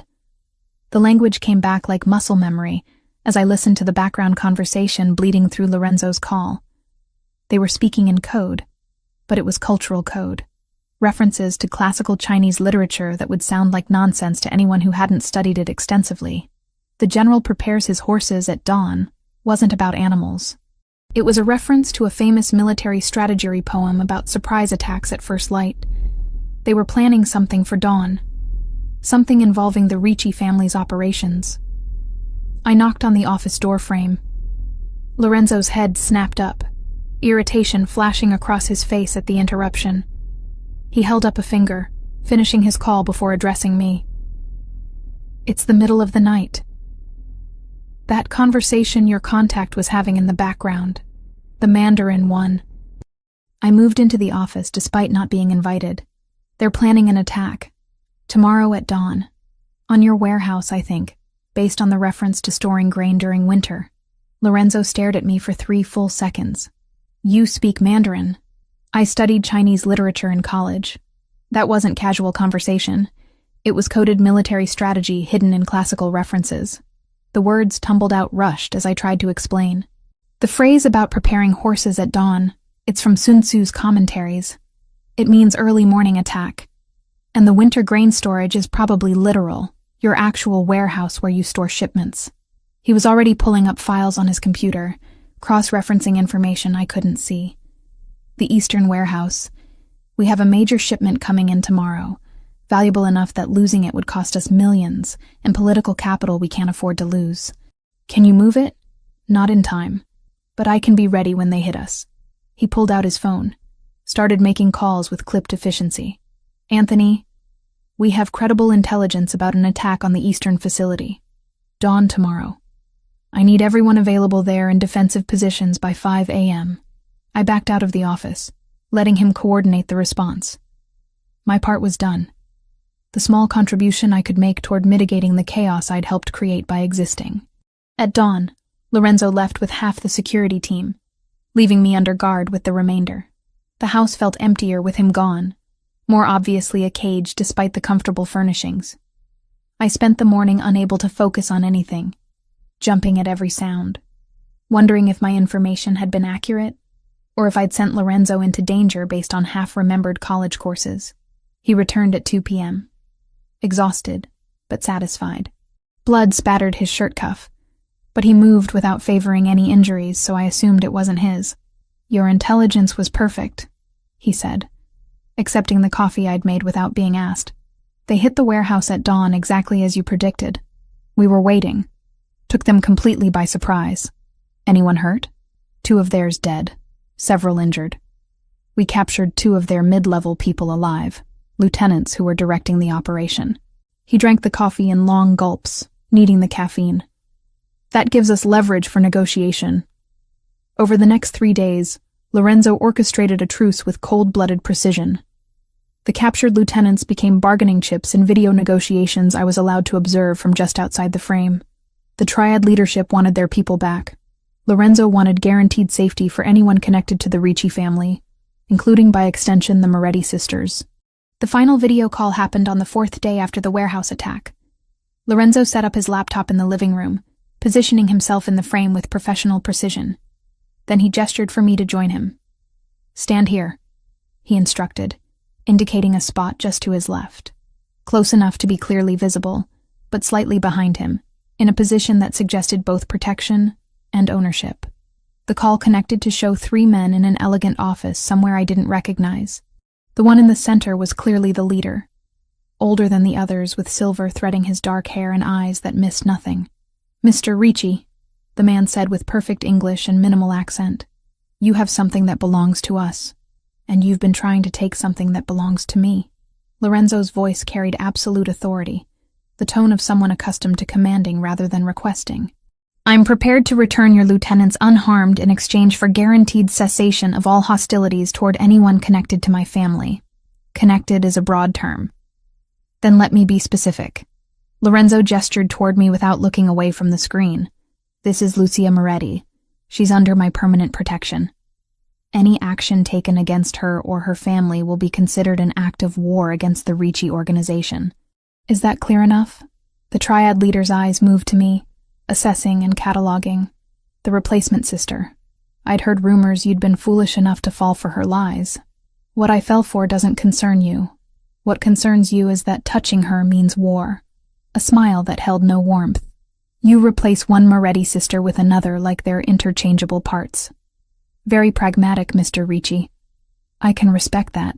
Lorenzo's jaw tightened fractionally, but his voice remained controlled. Do we have an agreement? Return our people unharmed by midnight tonight. We'll withdraw all operations targeting your family, including the sisters. The leader leaned back in his chair. But Mr. Ricci, a word of advice. Be careful which ghosts you try to resurrect. Sometimes the replacement is more dangerous than the original. The call ended before Lorenzo could respond. The silence that followed felt weighted, full of things neither of us knew how to say. Lorenzo closed his laptop with deliberate care, then sat without moving for a long moment. "Thank you," I said finally, "for including me in the truce terms.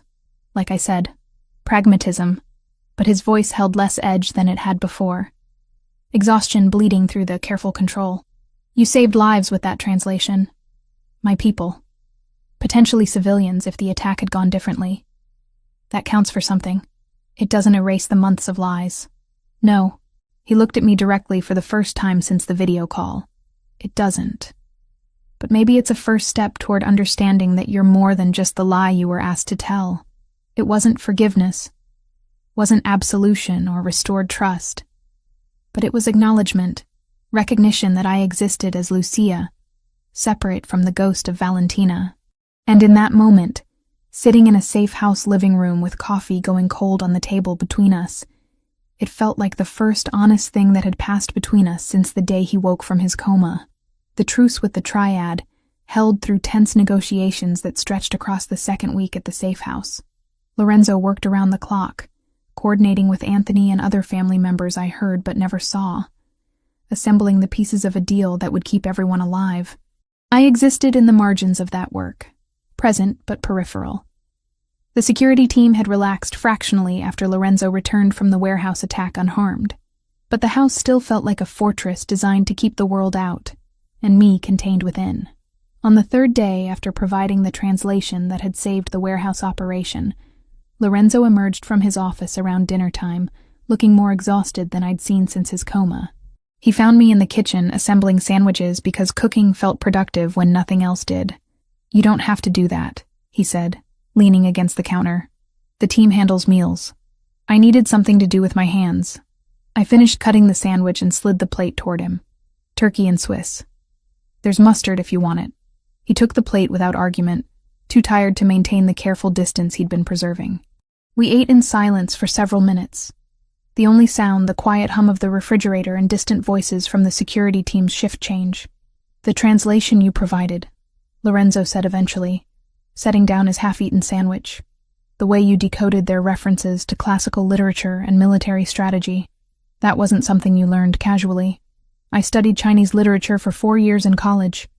Comparative literature with a focus on East Asian cultures. The words came easier than expected, talking about the life I'd abandoned so long ago. I was good at it. My professors said I had a natural ear for linguistic patterns. What happened? Why drop out if you were succeeding?"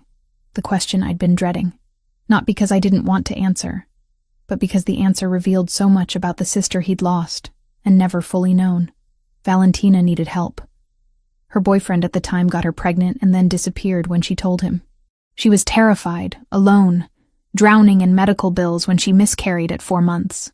Lorenzo went very still, his sandwich forgotten on the plate. "Valentina was pregnant. You didn't know." It wasn't a question. I could see the shock and pain radiating from him in waves. "She never told you. We weren't together yet when that happened. We met 2 years ago, but if she was pregnant before that..." He ran a hand through his hair. A gesture of frustration I'd learned meant he was processing something difficult. Why wouldn't she tell me later, when we got serious? I think she was ashamed. Not of the pregnancy itself, but of how alone she'd been. How completely that guy had abandoned her when she needed him most. I moved around the kitchen island, needing distance from the pain I was causing. She told me she never wanted to be that vulnerable again. Never wanted to need someone so desperately that losing them would destroy her. So she built walls. Lorenzo's voice had gone quiet, introspective, kept parts of herself separate. I always thought she was just independent, that she valued her privacy. I didn't realize she was protecting herself from being hurt again. She loved you. That was real. But the parts of herself she kept hidden, those were real too. I hesitated, then added, "I'm not sure you knew her as completely as you thought you did. I'm not sure anyone did." He processed this in silence, his dark eyes distant with thoughts I couldn't read. When he finally spoke again, his voice carried a weight of realization. "You gave up your education to help her through that. Dropped out to work and cover her medical bills. She was my sister, my twin. We'd shared everything since before we were born. How could I not help her when she needed me? And then she built a life you weren't part of." There was no judgment in his tone, just observation. Met me, got engaged, kept her apartment in Manhattan separate from the family she'd come from. Left you behind. The words stung because they were true. Valentina had climbed out of the hole that pregnancy and abandonment had dug. And she'd done it by creating distance from everything that reminded her of being vulnerable, including me. She didn't mean it as rejection, I said, though I wasn't sure I believed that completely. She was trying to become someone new, someone who couldn't be hurt the way she'd been hurt before. But it left you working 2 jobs to pay rent on an apartment you could barely afford, while she wore designer clothes and planned a wedding that probably cost more than you made in a year. Lorenzo stood, pacing to the window with restless energy. I gave her everything she wanted. Money, status, protection. And I never knew she had a twin sister struggling to survive. She kept us separate on purpose. I think she was afraid that if you knew too much about where she came from, you'd see her differently, as less than the polished woman she'd worked so hard to become. He turned to face me, and something in his expression had shifted. Not forgiveness exactly, but understanding. The woman I loved was more complicated than I gave her credit for, and the woman who's been pretending to be her is someone completely different than I assumed. I'm not her. I never was, even when I was trying my hardest to be. No, you're not. He moved back to the counter, finishing his sandwich with mechanical efficiency. You're the sister who sacrificed her future to help family, who learned languages because you genuinely loved them, not because they were useful tools, who translated enemy communications in the middle of the night and probably saved lives without expecting anything in return. The assessment felt too generous, like he was building me into someone better than I actually was. I'm also the person who lied to you for months, who wore your dead fiancé's face and let you believe in something that wasn't real. Yes, you're that too. The acknowledgement hurt more than anger would have. I don't know how to reconcile those things yet. The woman who helped me versus the woman who betrayed me. Maybe they're the same person. Maybe they're not. I'm still figuring it out. Over the following weeks, an unexpected pattern emerged. Lorenzo would work in his office for hours, then emerge seeking conversation rather than solitude. We'd talk about inconsequential things at first. Books on the safe house shelves, news from the outside world, the way the security team played cards during their downtime. But gradually, the conversations deepened.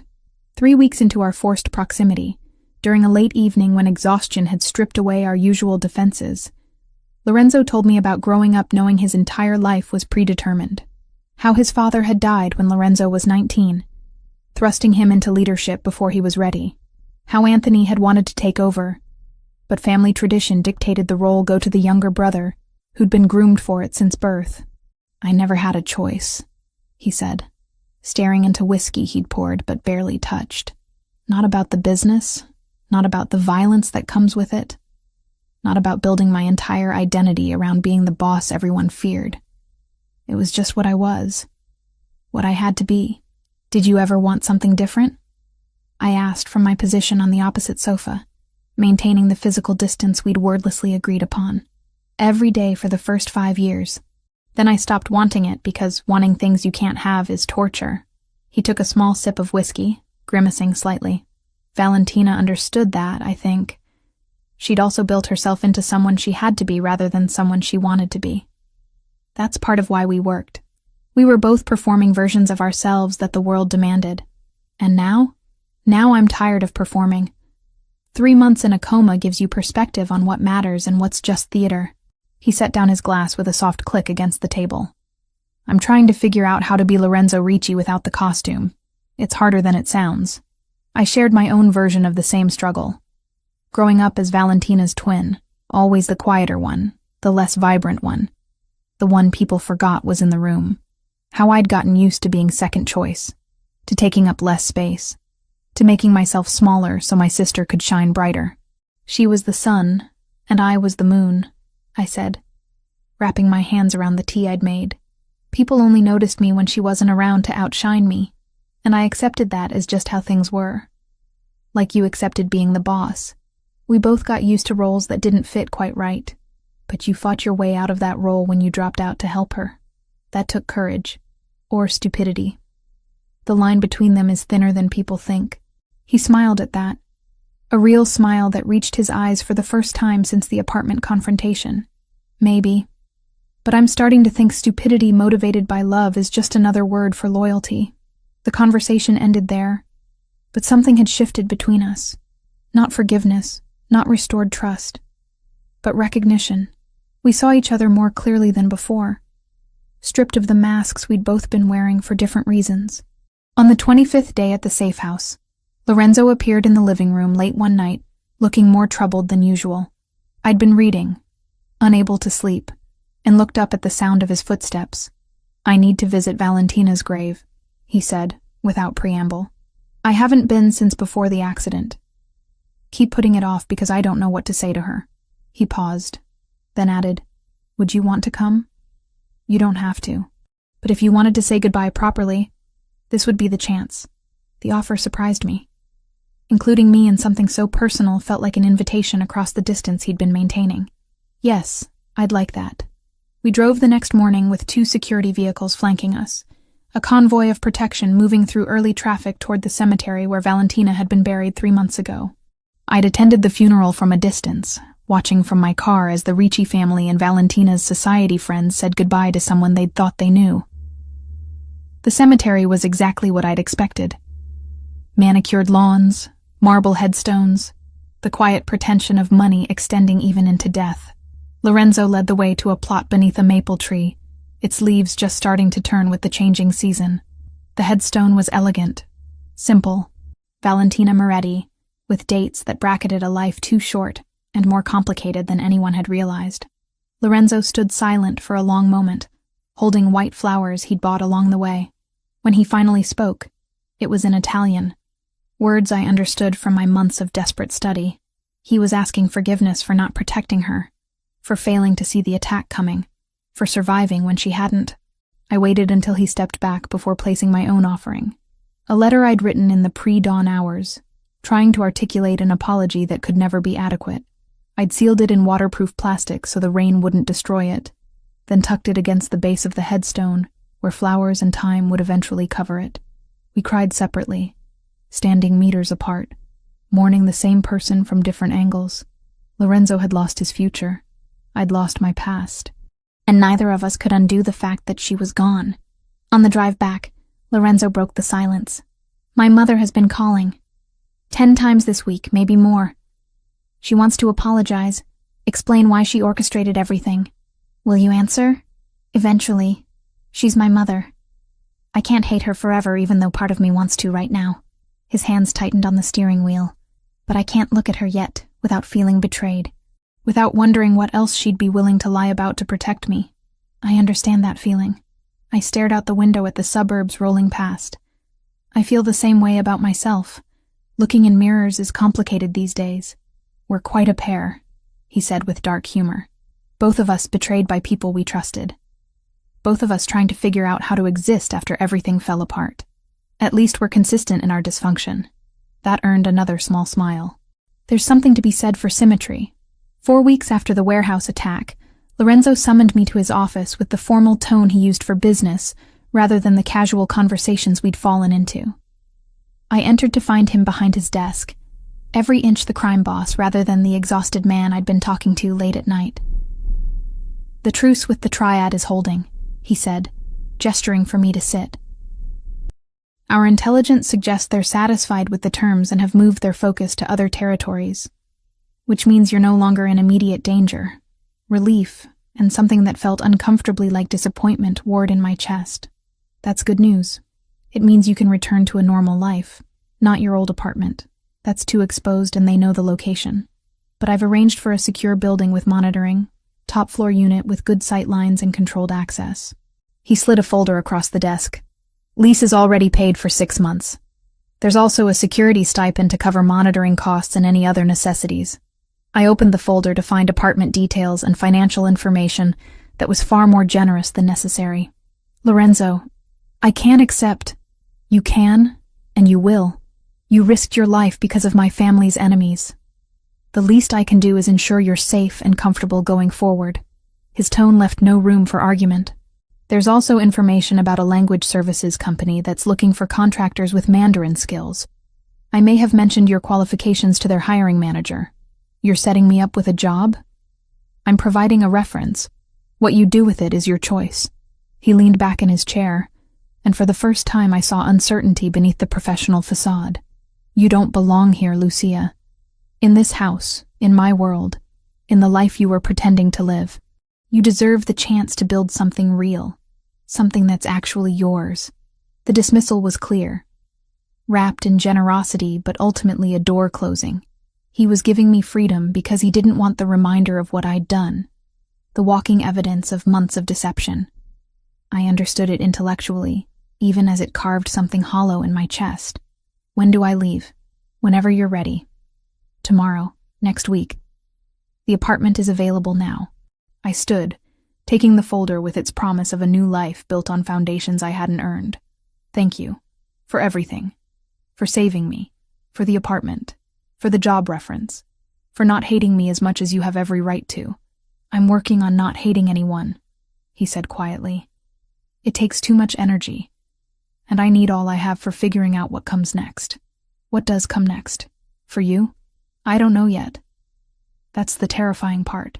He looked at me directly, and in his dark eyes I saw the same uncertainty I felt every morning. But I know it starts with truth. No more performances, no more becoming what other people need me to be. Just figuring out who Lorenzo Ricci actually is underneath all the masks. I hope you find him, the real version. He's probably worth knowing. Same to you. Lucia Moretti without the costumes. I suspect she's more interesting than the ghost she was pretending to be. I left his office with the folder clutched in my hands, and the weight of goodbye settling over everything. The safe house that had been my prison and sanctuary would become just another place I'd lived briefly. Another chapter in the fragmented story of a life I was still learning how to live honestly. I moved into the secured apartment 2 days later, carrying the same single suitcase I'd fled the Ricci mansion with weeks ago. The building was everything Lorenzo had promised. Controlled access, security cameras covering every angle, a top-floor unit with windows that looked out over the city rather than facing other buildings where snipers could position themselves. The space was furnished in that same impersonal way the safe house had been. Neutral colors and functional pieces that suggested no one's actual taste. But it was mine. My name on the lease, my key in the lock. My life to rebuild however I chose. I'd taken the folder Lorenzo provided about the language services company, made the call, had an interview that went better than expected when I demonstrated my Mandarin fluency and explained my academic background. They hired me as a contractor within a week. Translation work I could do remotely without committing to an office where my past might catch up with me. It wasn't the career I'd dreamed about in college, but it was honest work using skills I'd actually earned rather than stolen from my sister's life. That counted for something. The first 2 weeks alone felt like learning to breathe in a different atmosphere. No security team rotating through shifts. No Lorenzo emerging from his office at odd hours seeking conversation. Just me and the quiet apartment, and the work that filled my days with purpose, even when it couldn't fill the hollow spaces grief and guilt had carved out. Isabetta called on a Tuesday afternoon, while I was reviewing a particularly complex technical translation. I almost didn't answer, seeing her name on the screen and feeling my stomach clench with remembered shame. But avoiding her forever wasn't possible, and maybe not even what I wanted. Lucia. Her voice came through thick with emotion. Thank you for answering. I wasn't sure you would. I wasn't sure I would either, I admitted, setting aside my work. How are you? Terrible. Better. I don't know. A shaky breath. I'm calling to apologize. Not because it will fix anything, but because you deserve to hear it from me directly. What I asked you to do, what I convinced you was necessary, it was selfish. I prioritized Lorenzo's physical recovery over every other consideration, including the damage it would do to both of you when the truth came out. You were trying to protect your son. I was trying to control an outcome I had no right to control. Her voice broke completely. I thought I could manage the situation, that I could create a safe space for Lorenzo to heal and then reveal the truth gently once he was strong. But I underestimated how long it would take, how complicated the deception would become, how much it would cost everyone involved. I moved to the window, looking out at the city and remembering all the times I'd stood in similar windows at the mansion, wearing Valentina's clothes and pretending to be someone I wasn't. We both made choices we can't undo. We both have to live with what those choices cost. Lorenzo is speaking to me again. Isabetta continued. Not often. Not with the warmth we used to have. But he answers my calls now. Agreed to have dinner last week. We're rebuilding trust one painful conversation at a time. Something in my chest loosened slightly. I'm glad. He needs his family, even when he's angry at them. He needs you too, though he might not realize it yet. Before I could protest, she continued. Not as Valentina's replacement, as Lucia, as the woman who helped him recover, even though she was drowning in guilt the entire time. That person matters, regardless of the lies she was asked to tell. I don't know if he sees it that way. Give him time. Lorenzo processes things slowly, but when he comes to conclusions, they're usually the right ones. She paused, then added softly, I hope you can forgive me, Lucia. Not today necessarily, but someday. I hope we can find a way past what I asked you to do. I thought about it, really thought about whether forgiveness was possible. Isabetta had manipulated me, yes. Had used my grief and desperation and love for my sister to orchestrate an elaborate deception.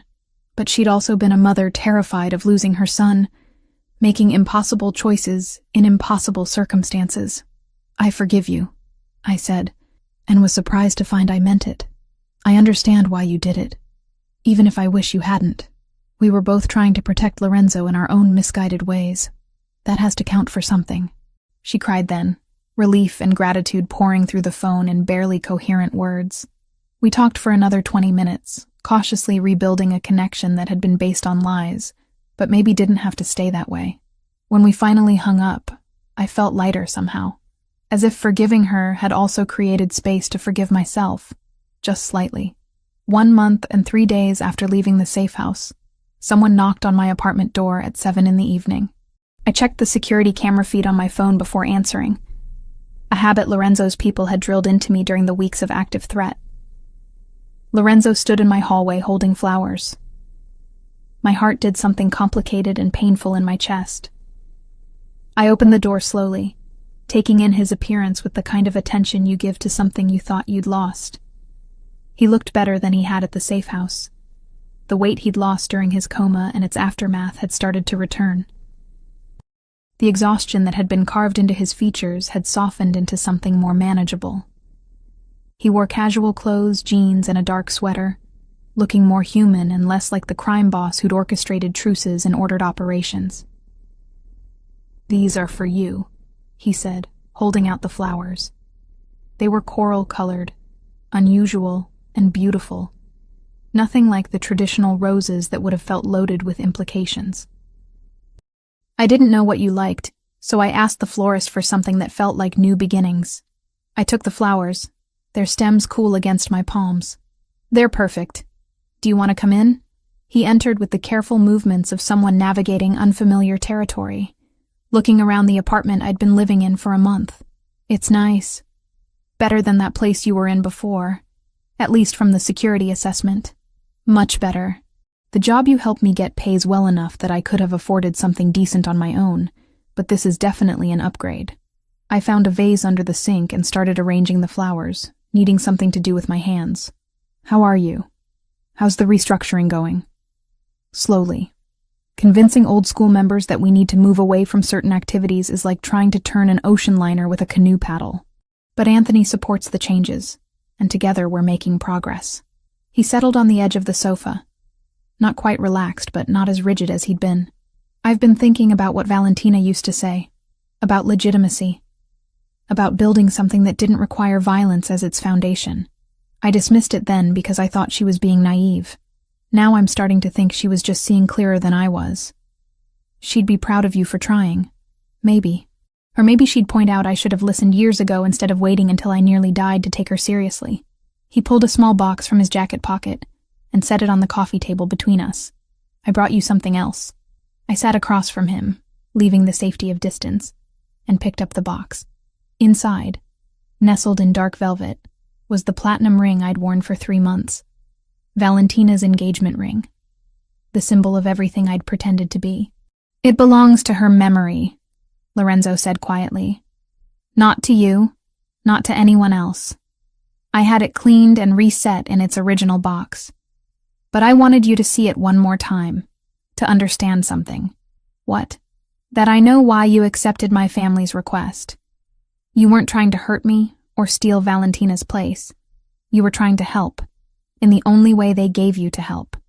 And while I'm still processing the betrayal, I'm starting to understand the impossible position you were in." He leaned forward, elbows on his knees. "This ring represents a promise I made to someone who's gone. But maybe it's time to stop living in that past and figure out what the future could look like."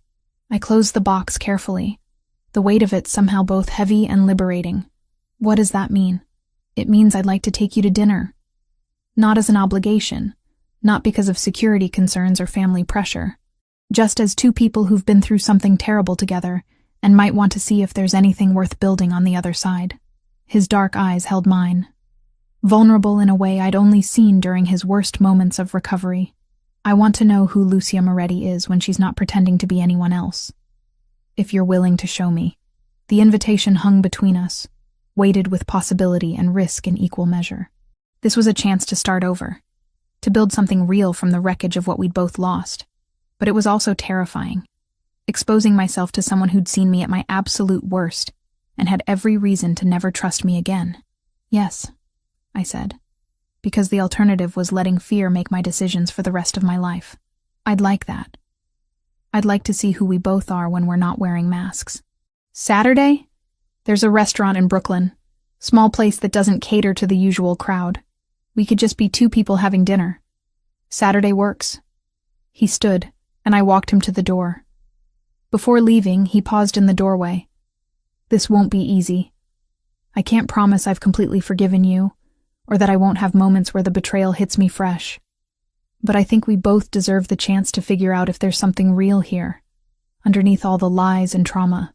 I'll take complicated and real over simple and false any day." A small smile touched his lips. "Good. That's what we've got."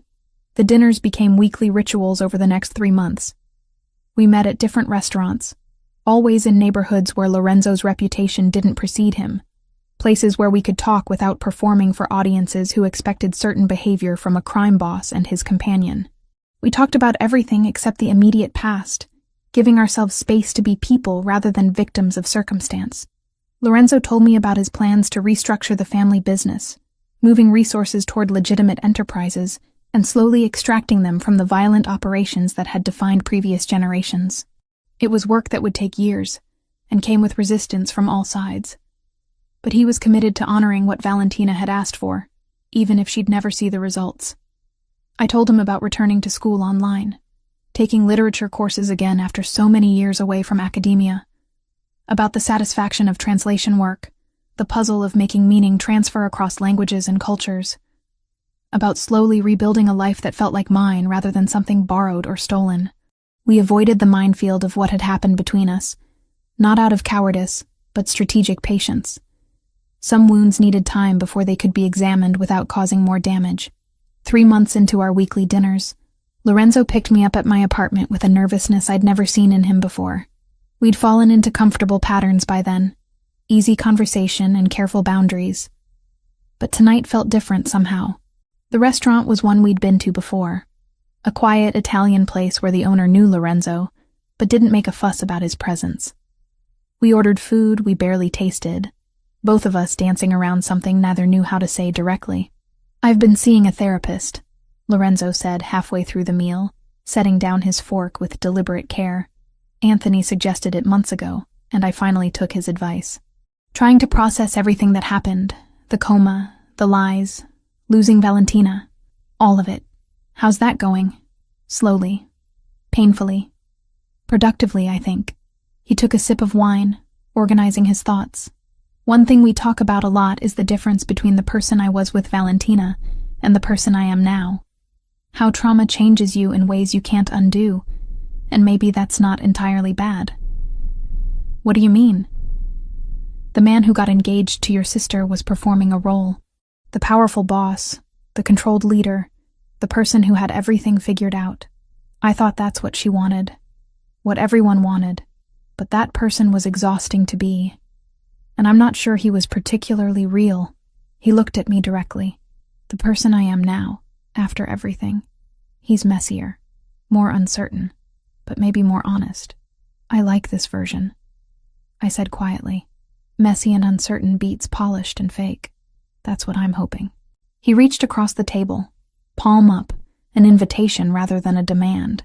I placed my hand in his, feeling the calluses from his physical therapy and the warmth that still sent electricity through my nervous system.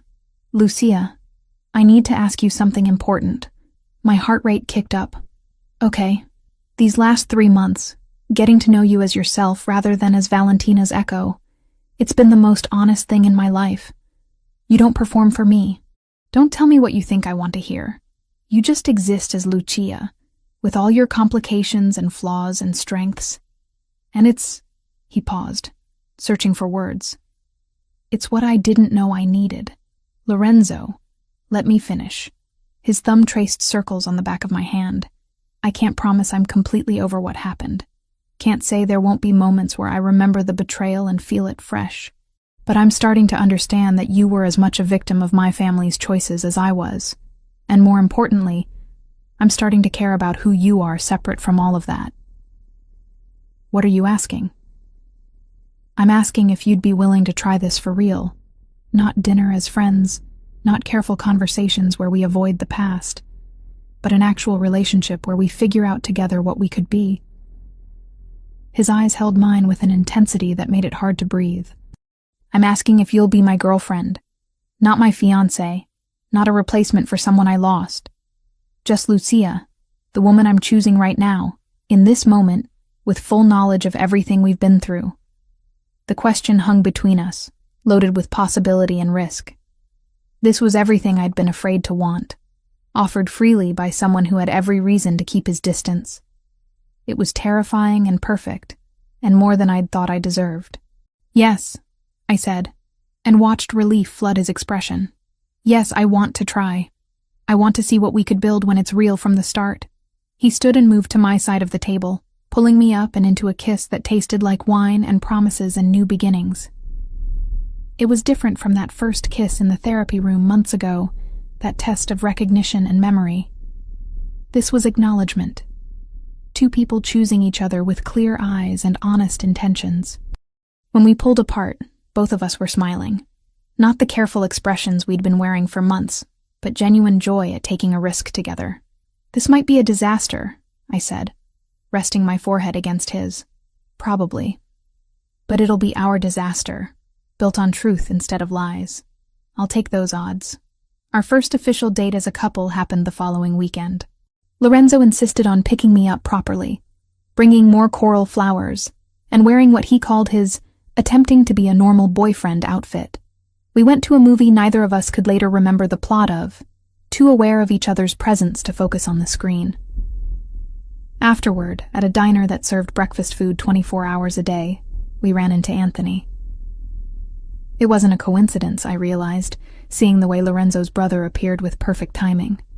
He'd been informed where we'd be, probably asked to show up as a gesture of family approval. Lucia. Anthony's greeting was formal, but warmer than I'd heard from him before. Good to see you looking well. You too. Thanks for everything. For giving Lorenzo space to figure things out. For not pushing when pushing would have made things worse. He's my brother. Pushing him never works. Anthony settled into the booth across from us, ordering coffee when the waitress appeared. For what it's worth, I think you're good for him. He's different with you. More himself. Less the role everyone expects him to play. That's what I'm hoping for both of us, Lorenzo said, his hand finding mine under the table. Room to be ourselves without the weight of other people's expectations. Speaking of expectations, Mother wanted me to pass along that she'd love to have you both for dinner next week. If you're ready for that. Anthony's tone made it clear the choice was truly theirs, no pressure being applied. She's been working on her own recovery, facing what she did and why. I think seeing you two together, happy, would mean a lot to her. Lorenzo looked at me, the question clear in his eyes. What do you think? I think we're strong enough to handle that, I said, surprising myself with the certainty. and I think she deserves to see that something good came from all the mistakes we all made. We went to that dinner the following Thursday. Isabella cried when she saw us arrive together, holding hands, clearly more than just cordial acquaintances. She'd aged in the months since I'd last seen her in person. The stress of nearly losing her son, and then betraying him, carving new lines into her elegant face. But there was also relief there. Gratitude that her family was slowly healing. The meal was easier than I'd expected. We talked about neutral topics at first, gradually working our way toward harder subjects. Isabella apologized again, this time to both of us together, acknowledging the damage her choices had caused. Lorenzo accepted with more grace than I'd thought possible, explaining that forgiveness was a process, but he was working on it. Anthony made dry jokes that cut tension when it threatened to rise too high. By dessert, we were almost relaxed. 4 people who'd been through trauma together, and were tentatively figuring out how to be family again. 6 months after the day Lorenzo had appeared at my apartment with coral flowers, he asked me to be his girlfriend officially during one of our walks through the park near my building. It was a warm evening, the kind where the city felt almost peaceful, and we'd been discussing his latest success in moving a major portion of the family business into legitimate territory. "We're really doing this," he said, not quite a question. "Building something real on ruins of something false. Yes, we're really doing this. It's terrifying. Completely." I squeezed his hand. "But it's also the most honest thing I've ever done. For the first time in my life, someone sees all of me, knows all the worst things I've done, and still chooses to stay. That's worth being terrified for." "Same," he said simply. "You're worth the fear." We weren't a fairy tale. Lorenzo still ran an empire that operated in moral gray areas I tried not to examine too closely. I still carried the weight of months spent living a lie. Guilt that woke me some nights with Valentina's face behind my eyelids. We both had scars that would never fully heal, damage that marked us permanently. But we were real, finally, completely, undeniably real. 2 people who'd been broken by impossible circumstances, and were slowly teaching each other how to be whole again, not by forgetting what had happened, but by choosing to build something new from the pieces that remained. It wasn't the ending either of us had imagined.